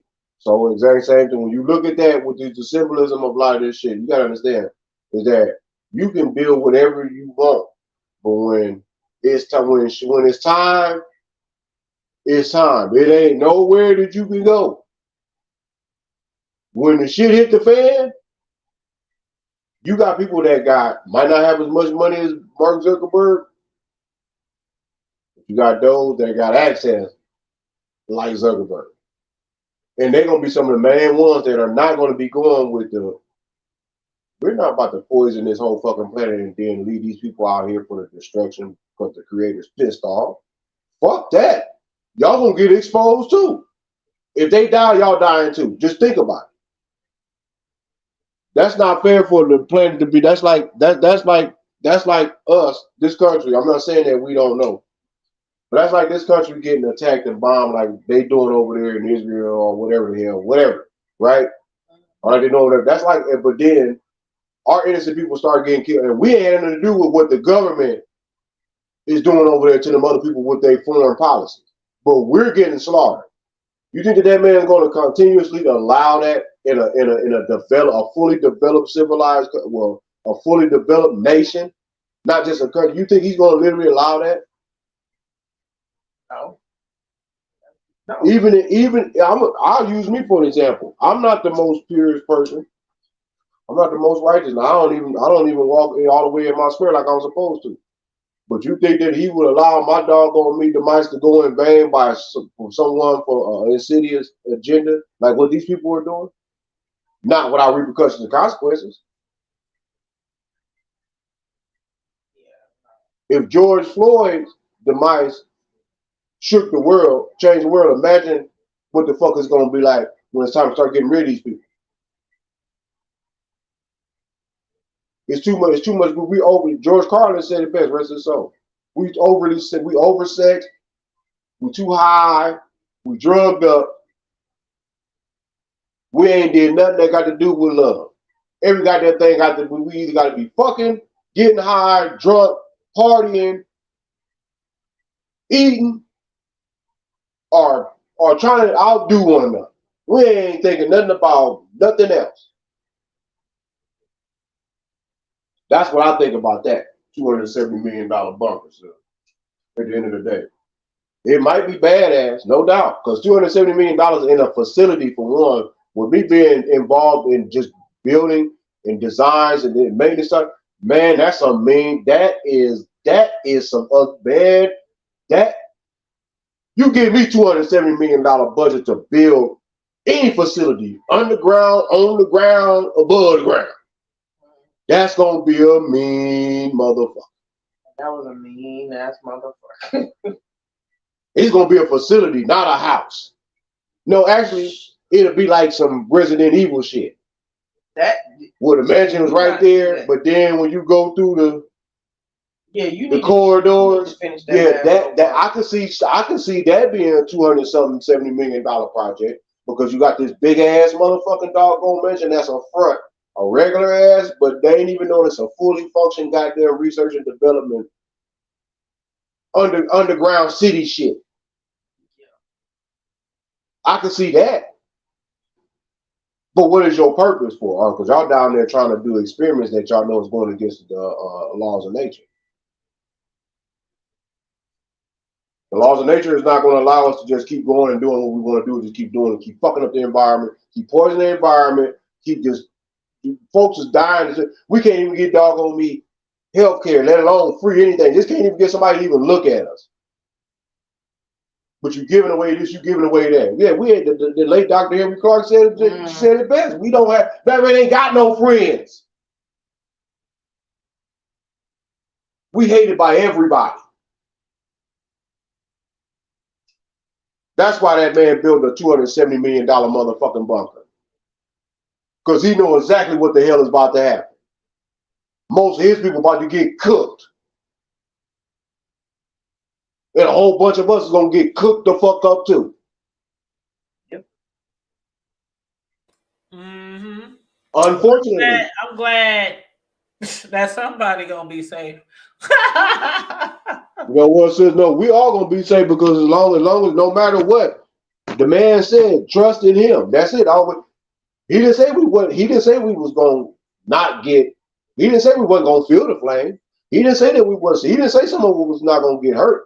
He didn't even say someone was going to die. He didn't say that. He just said, stay regardless of, as long as you fall and don't faint. It's going to be tough not to faint. When you see folk that you just looking at, they just dropping like fucking flies.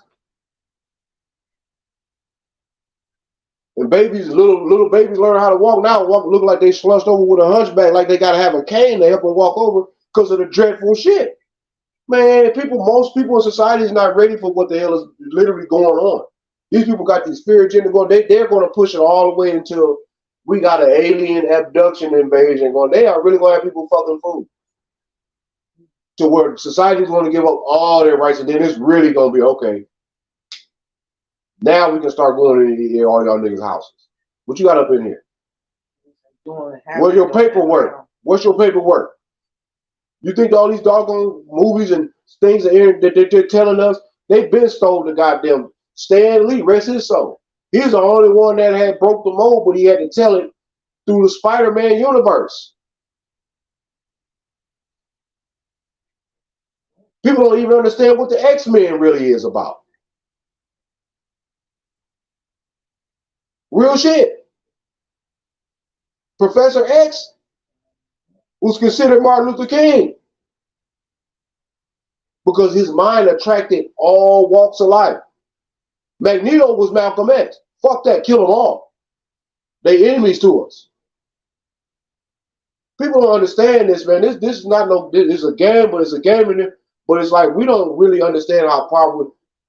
Man, no wonder where our lives are shortening because we perish for the lack of knowledge because we too busy worshiping, like I say, too busy worshiping power and money. I can get my ass filled with silicone. Ooh, I can grow my dick 3 feet long. Why would you want to do all that? I done spent $1 million. I'm just saying, sis, you got folks around here that got you, sis. You got folks around here who income is nothing but EBT and they getting BBLs. How? Because they fucking with hustlers. Look. Yeah, the fit when we was growing up, and it's still to this day, the projects and all the Section 8 housing was full of hoes that didn't have no job, but they had niggas with 4-5 cars outside with $5,000 stereo systems and rims, and they had all leather furniture and big ass king beds, and I mean just projects laid. Shit, bare rugs on the floors and shit. All the jewelry. Yeah, that's true. That is true. And I mean, like, shit, a lot. I mean, even to this day, shit, I know females who got niggas standing in their house that ain't on their motherfucking Section 8. And stacking up. The smart ones will stack up. Hey, I ain't hating, but the smart ones will stack up. Because by the time that's the problem. They don't be stacking up. And as soon as that nigga bounce, they broke borrowing sugar from their neighbor. Like they don't stack up. But you just over here talking loud and doing all these barbecues and feeding the whole hood and all that old shit. You know how many times I used to hate that shit. I used to stay in Spencer Projects and everybody sitting all day chilling outside on the porch, smoking, getting high, drinking 40 ounces and shit. I'm going to work all motherfucking day. And then when they get their stamps and shit at the beginning of the month, their welfare checks and whatnot, they doing all that shopping, buying crab legs, buying all kind of bullshit like they rich. And then 2 weeks in, they knocking on your door. Do you got a couple of eggs I can borrow? Do you got a cup of sugar? Any coffee? I mean, like, Yeah, cause my cup, I didn't get a chance. My kids, I ran out of oatmeal. I ran out of oatmeal. And my kids, they a little hungry, girl. Cause you know I don't get my stamp, girl. You know my baby daddy, he ain't paid his child support on time. Well, can you bring me to the store? Because my baby need pepper. Could I use your phone? Cause girl, they done turned my phone off. I could my have baby daddy, man. My baby daddy told me to holler at my side nigga. Now my side nigga, but he don't want to give me no money. All he want to do is just come through and eat and get him some ass, and then I can't get nothing from him because he tell me I got a baby daddy. So girl, I don't know what to do. Man, I just be like, I remember I used to damn near have to cuss bitches out. Like, no, you cannot borrow. I had bitches asking, can they wash clothes in my washer? Like, in the project, like, man, I lasted like 2 years in the projects as far as they're living there when I was grown, and I had to get the fuck up out of there. That's normal. Y'all is motherfucking. I mean, that's normal. Yeah, that's normal. That shit ain't normal. No, that's normal for the projects. That's normal for the projects. When they use your washer to wash their clothes, because they ain't got no washer. They don't have a dryer, they ain't got no washer. Man, or they would ask, could they borrow washing powder? Could we borrow bleach? I done had everything besides my damn drawers asked to be borrowed from me when I stayed in the projects. You finna go to the store, man. Don't get in your car and start your car up, and they running. They breaking their ass through their door. You finna go to the store? Tell you, could you for real? Could you give me right? Oh, can I give you some money to buy me some cigarettes, Newports? I need some new pens. You want some new pens? Girl, that's all I got right now, girl. You know I'll get you back, girl. I know them packs. I know them packs is about $4.50, girl. But all I got is like 3 in the cold, girl. I know you can spot me $1.50. Oh no! When I used to smoke cigarettes back in the day, thank God I don't smoke. I ain't smoked a cigarette in 16 years. But when I used to smoke cigarettes, I had to start charging bitches. That'd be 50 cents for a single, because they show don't be outside just enjoying yourself in the breeze and the just sitting out there with your drink and your cigarettes. Hey, bar. I get paid next. Man, the projects is for people who needs a hand up. But as you know very damn well, got an extra cigarette? People get in there and they never get out. Like when I was young, like little kid, I knew people's grandmas who still lived in the projects, their kids still lived in the projects, and then my friends lived in the projects. So it was like 3 motherfucking generations living in the projects. I can't even front, honestly. Shit, I lived in Meyer Park for over 14 years. That's 14 years, nigga. We talking about 3 generations. Nigga, that ain't no small ass goddamn time. Generations. That's like 50, 60 years, unless you had your kids when you was 12. But the living, babe. What I'm saying that's though, like the beginning. They built the projects in the 60s and 70s, depending on which project we're referring to. So that's going all the way back to the 70s, and we was in like the 90s and 2000s, and it's 3 generations. That just proves my point. Some people use the project for a hand up, and some people get so comfortable there, they comfortable. So they probably can't leave if they try a little hard. They might get a decent job. They don't want to leave. They built Meyer Park in 77. We moved out in that motherfucker in 81. Meyer was the shit. I moved out there after my mama had a stroke in 95. I moved out in 96. Man, every time I drive down Curtis, and you know that little turn with that 50-second, you know, when you come down Curtis, then there's that street that took you to I look down there and I see the road to all the big homes that they got up there now. And I just be like, damn. 51st Coat.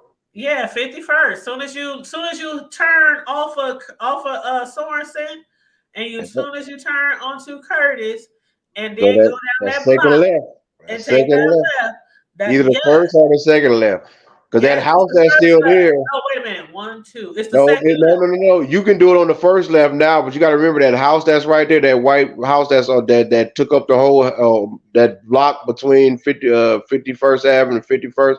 That's the Myers family funeral home. That was the old man Myers. He built that house. Yeah. That's real talk. That house is there to this day. Yeah, well, when you go past there now, as soon as you drive past towards Wakanda or coming the other way or whatever, it's just Wakanda. you can see how you can. It's just when you look down that road, it's a hilly. You know, you've been back there, right? Since they tore it down and built them homes. Yeah, I seen it when we came home from Yeah, all day. it's You know, I look always real drive good. through. It I look real gotta, good. you know, I had to drive through. You know, it just give me memories because I look at all them houses. I'm like, damn, this where that Yep. house is sitting right there. That's where my unit was right there, Yep. literally. I drove through there like maybe a week or so ago, and I went all the way in, so I couldn't go anymore because it's a lot of no X because they ain't finished, so they got some areas blocked off. But I'm like, oh, this is gonna look real nice when they get done. Like this neighborhood, yeah. It's the hood. Oh, we 2 minutes. I'm about to say we 2 minutes and 5 Okay, seconds. yeah, we put 5 minutes over. But anyway, bro, any last minute words from you and sis? No, just looking for y'all know what you know what it is. You know, coming soon to a Yeah, I theater and want you to. Yep, I told you I was gonna give you the floor at the end. I ain't forgot. you Um, know, so let that be your last minute words then. yeah, So that's first of all, I'm gonna drop your cash app because my cash app is running about across the bottom. So I'm gonna drop your cash app just in case anybody want to bless you. Count Maru. appreciate it. Excuse me, y'all, but Anybody yeah, want to bless coming either? soon to y'all. We got Everybody. some things going down. You know, Yep, it's if anybody going wants to bless either one of us with a cash app, feel free. His cash app is in the chat and mine is running across the bottom of the screen. But bro, tell them what your plans are for your new channel with you and the wife. I want you to just give a brief, explanation of what it's gonna be about, around what time it's gonna start, so people look forward have something. well, I mean, do we looking forward to doing it as soon, as soon as possible. We ain't for sure exactly what, but I know it's gonna be here shortly. Like when I say shortly, just stay tuned. And when I say stay tuned, I mean, like it could be a week, it could be a few days, it could be at the beginning of the period, but it's not going to be too far from now. In between now and whatever y'all call the African American, Negro, Black, and Colored History Month. Black You History know, Month. right? Other than that, it's definitely about to be here. Surely we just get some things together, but definitely you gonna be kicking back with the Carters, and what it is that we gonna do our due diligence. We're gonna get down to the nitty gritty. Period. That's what we're about. We gonna have some fun, but at the same time, you gonna kick back with us. And when I say kick back with us, you gonna kick back and learn something, or we gonna kick your ass in the back. That means get your ass get on back behind, keep it moving. If you don't want to learn, then I advise you don't even come to this channel. If you don't want to hear the truth, definitely keep your monkey ass away. And if you just that extra sensitive, oh no, you might just want to just totally block us because you're not gonna like what you may hear. The old way you got to deal with it, ain't nothing you can do about it, but just basically respect it. Tune the fuck out. Or you keep it moving. That's just the way it is. We gonna talk about real things. It's not about to be all this who shot John and who dusty ass hair wasn't comb and how many this how many. No, we gonna talk about real life things that's going on. How people gotta have regular jobs. Yeah, the life of a grandparent. Yeah, and loving it. You dig that? You know what I'm saying? That's what we gonna be talking about. The life, yeah, it's real things, homelessness, and financial mess, stuff that we didn't actually had to live with. I'm talking about all that. You can't give.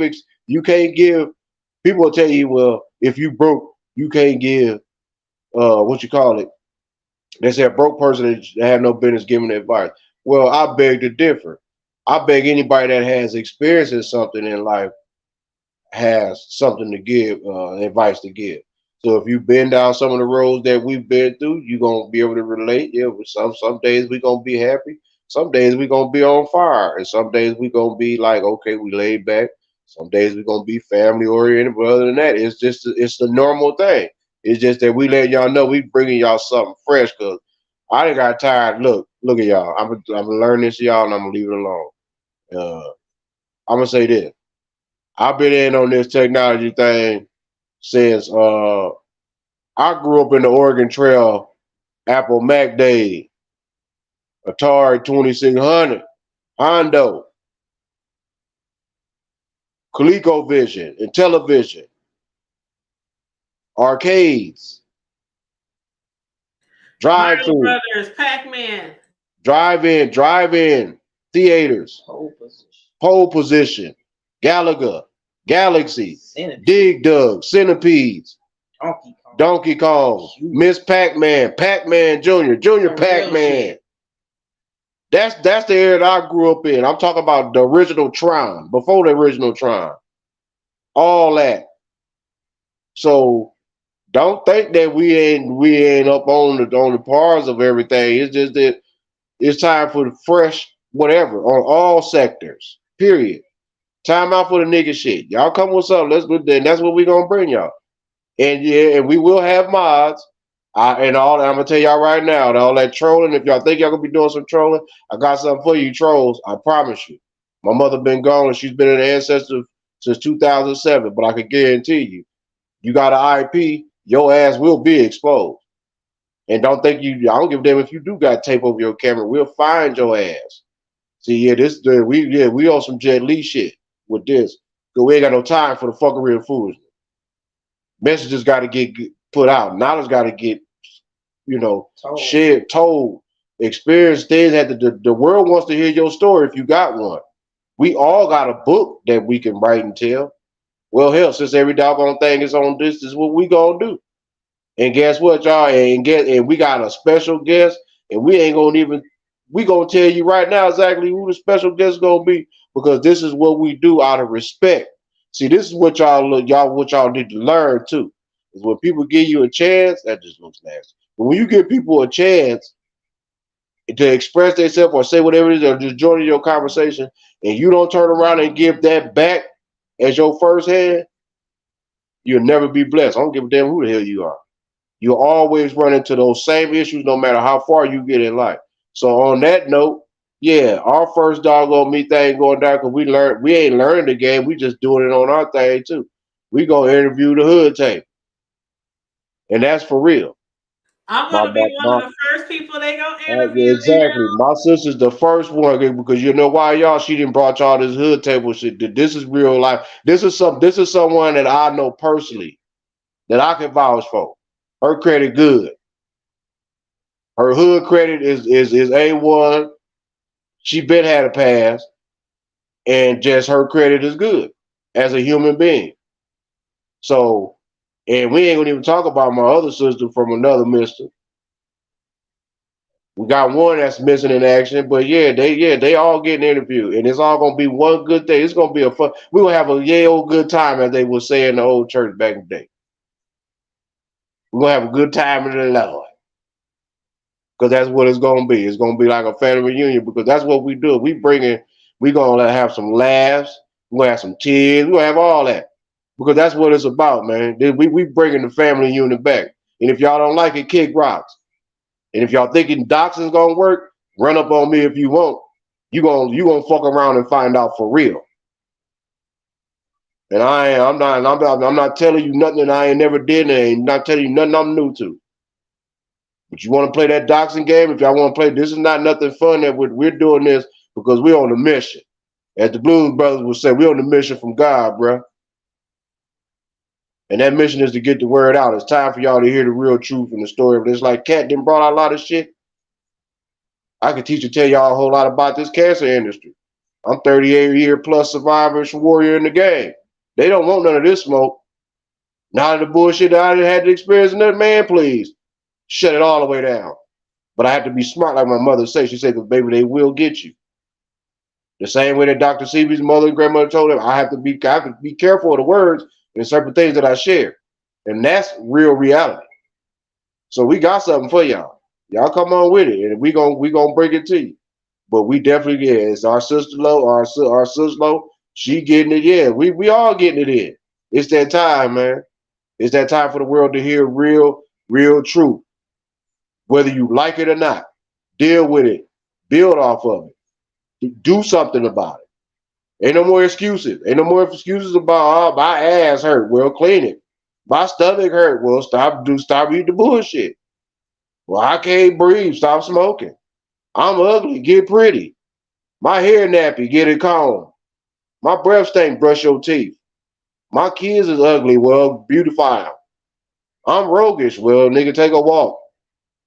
I'm dumb, read. I don't give a damn, ain't no more excuses. I gotta get to work, catch the bus. Ain't no buses go by, get an Uber. I ain't got no money. Walk. Get a bike or walk. It's too far. Then you don't want to work. Exactly. Or pray about it and ask the man to get you somewhere closer where you, even if you still gotta walk or get a bike ride or walk, do what you gotta do. I'm scared of lightning. Well, thunder don't mind. Come on with it, man. The other bullshit is out the door. I'm homeless. No, you shouldn't be. I got a car and I'm broke. Well, that's your problem.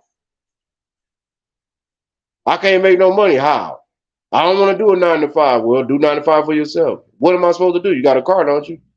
I'm not doing no deliveries. Well, shit, I know some people that make a doggone full-time living off and they barely even do full-time hours off doing deliveries by all many means necessary.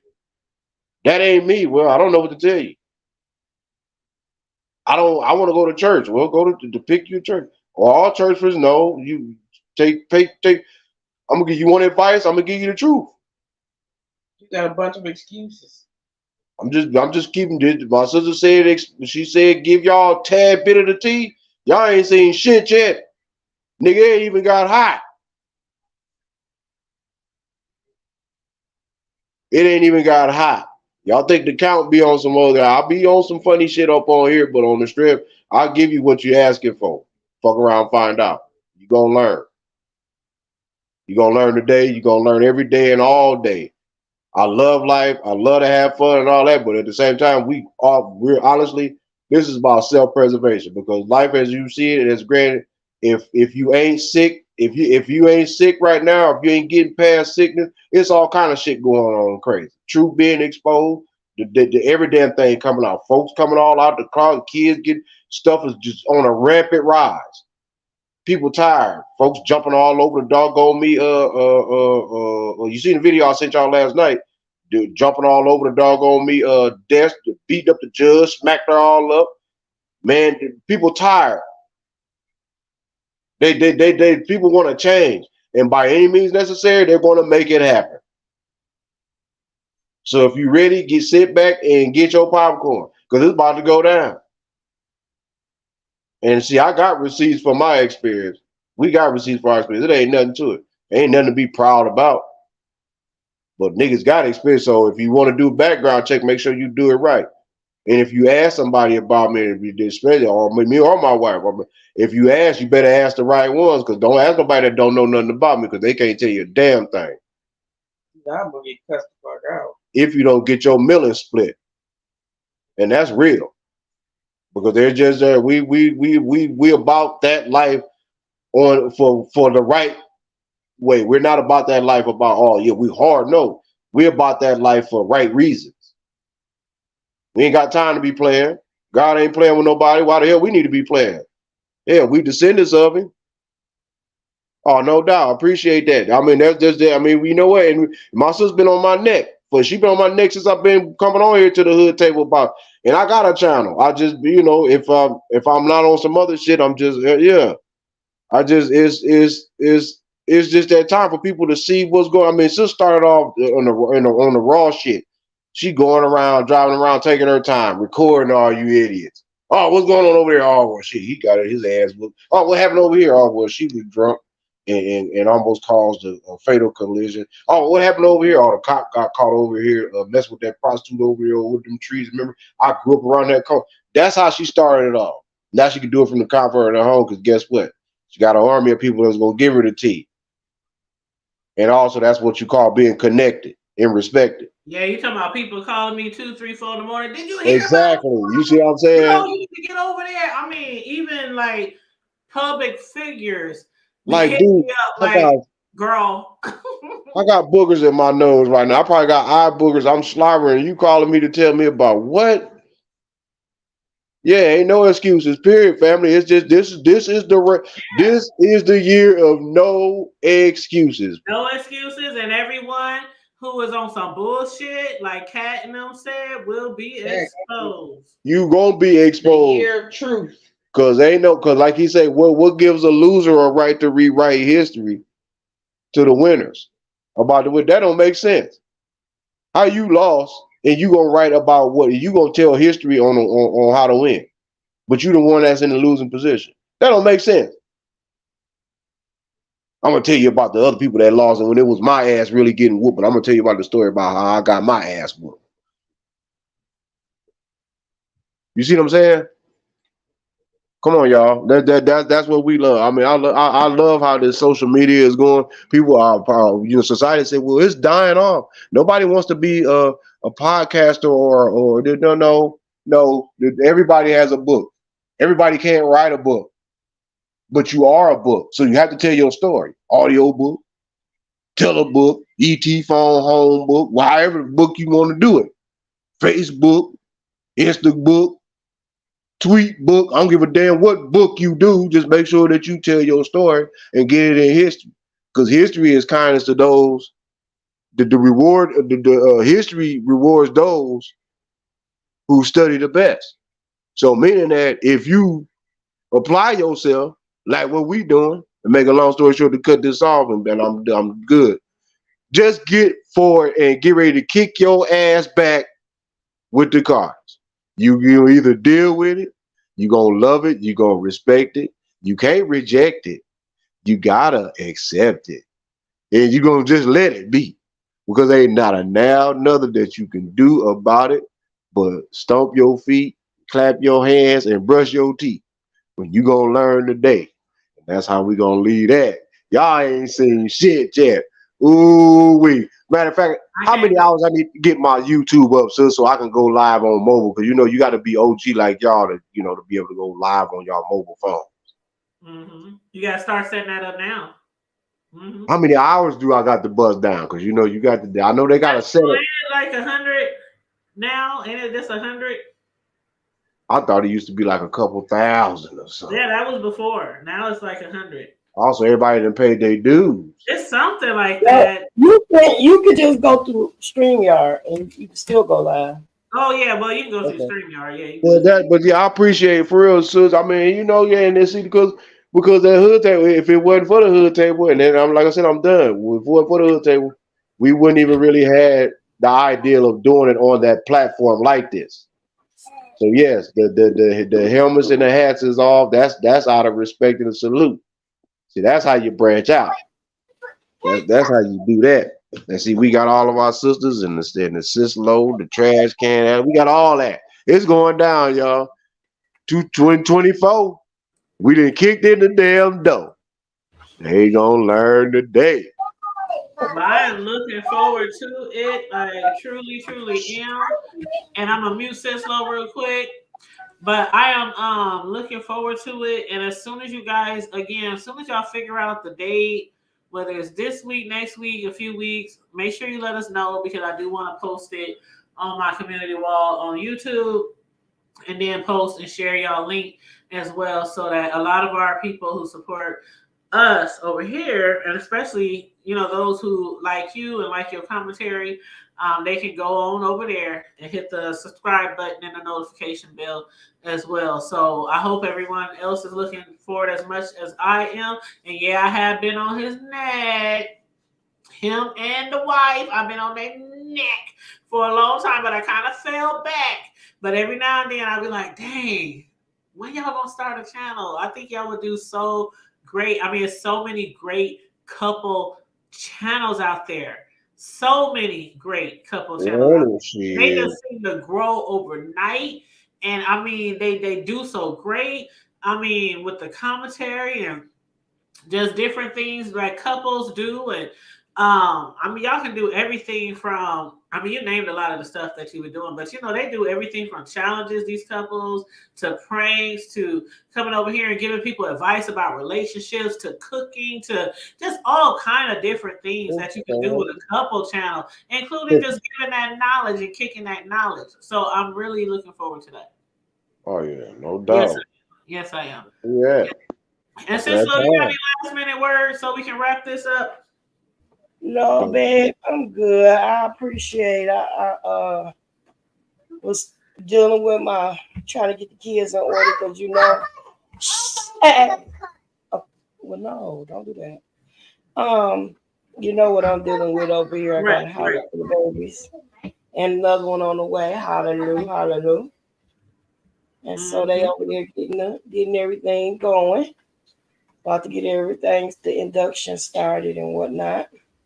Okay. So y'all just, we just praying for No doubt. Praying for a healthy live, baby, healthy healthy mommy. baby, healthy mama, health delivery, and that the Lord just keep on blessing us, y'all. I'm so excited. I don't know what to do. Mm. Like it's the first one. Y'all hear me? Mm-hmm. Oh, Thank Chase, you. I know we got our first boy. Huh? I said we got the first boy. Actually, we got another one due in what, June? Mm-hmm. Yep, I'm saying it's not the first one, but it's like the first one. Shoot, my cousin, my the one that's my pastor, girl, he got three due this year. Oh wow. Three. Three. They overtime. Oh wow. Yep. He got three They due. better keep them So, guns in the house. Y'all was thinking the same thing. Like, let's hit grandpa all at once. yeah, they married. The one couple just got married last year. They're expecting their first. The couple that got married the year before that expecting their second. And the oldest daughter is expecting her first. So and they all right together, y'all. I'm Yep, No, so get excited. them I don't all know what out to the do. way. Yep. So, but that's it. Listen, we got to pray for them coming in, Lord God, and we got to pray for God to give us the strength for everything to be okay. Because listen, there are people over in the Middle East that's losing their children, losing their that's babies, and the crazy. unnecessary wars and stuff. So, let's just, look out while we're celebrating. Somebody is grieving, you know. Mm. So I just want to, thank God that we having a beautiful beginning, and I'm just gonna pray that we're gonna continue to have blessed and prosperous year. That God will make us better stewards of our finances and our families, and that.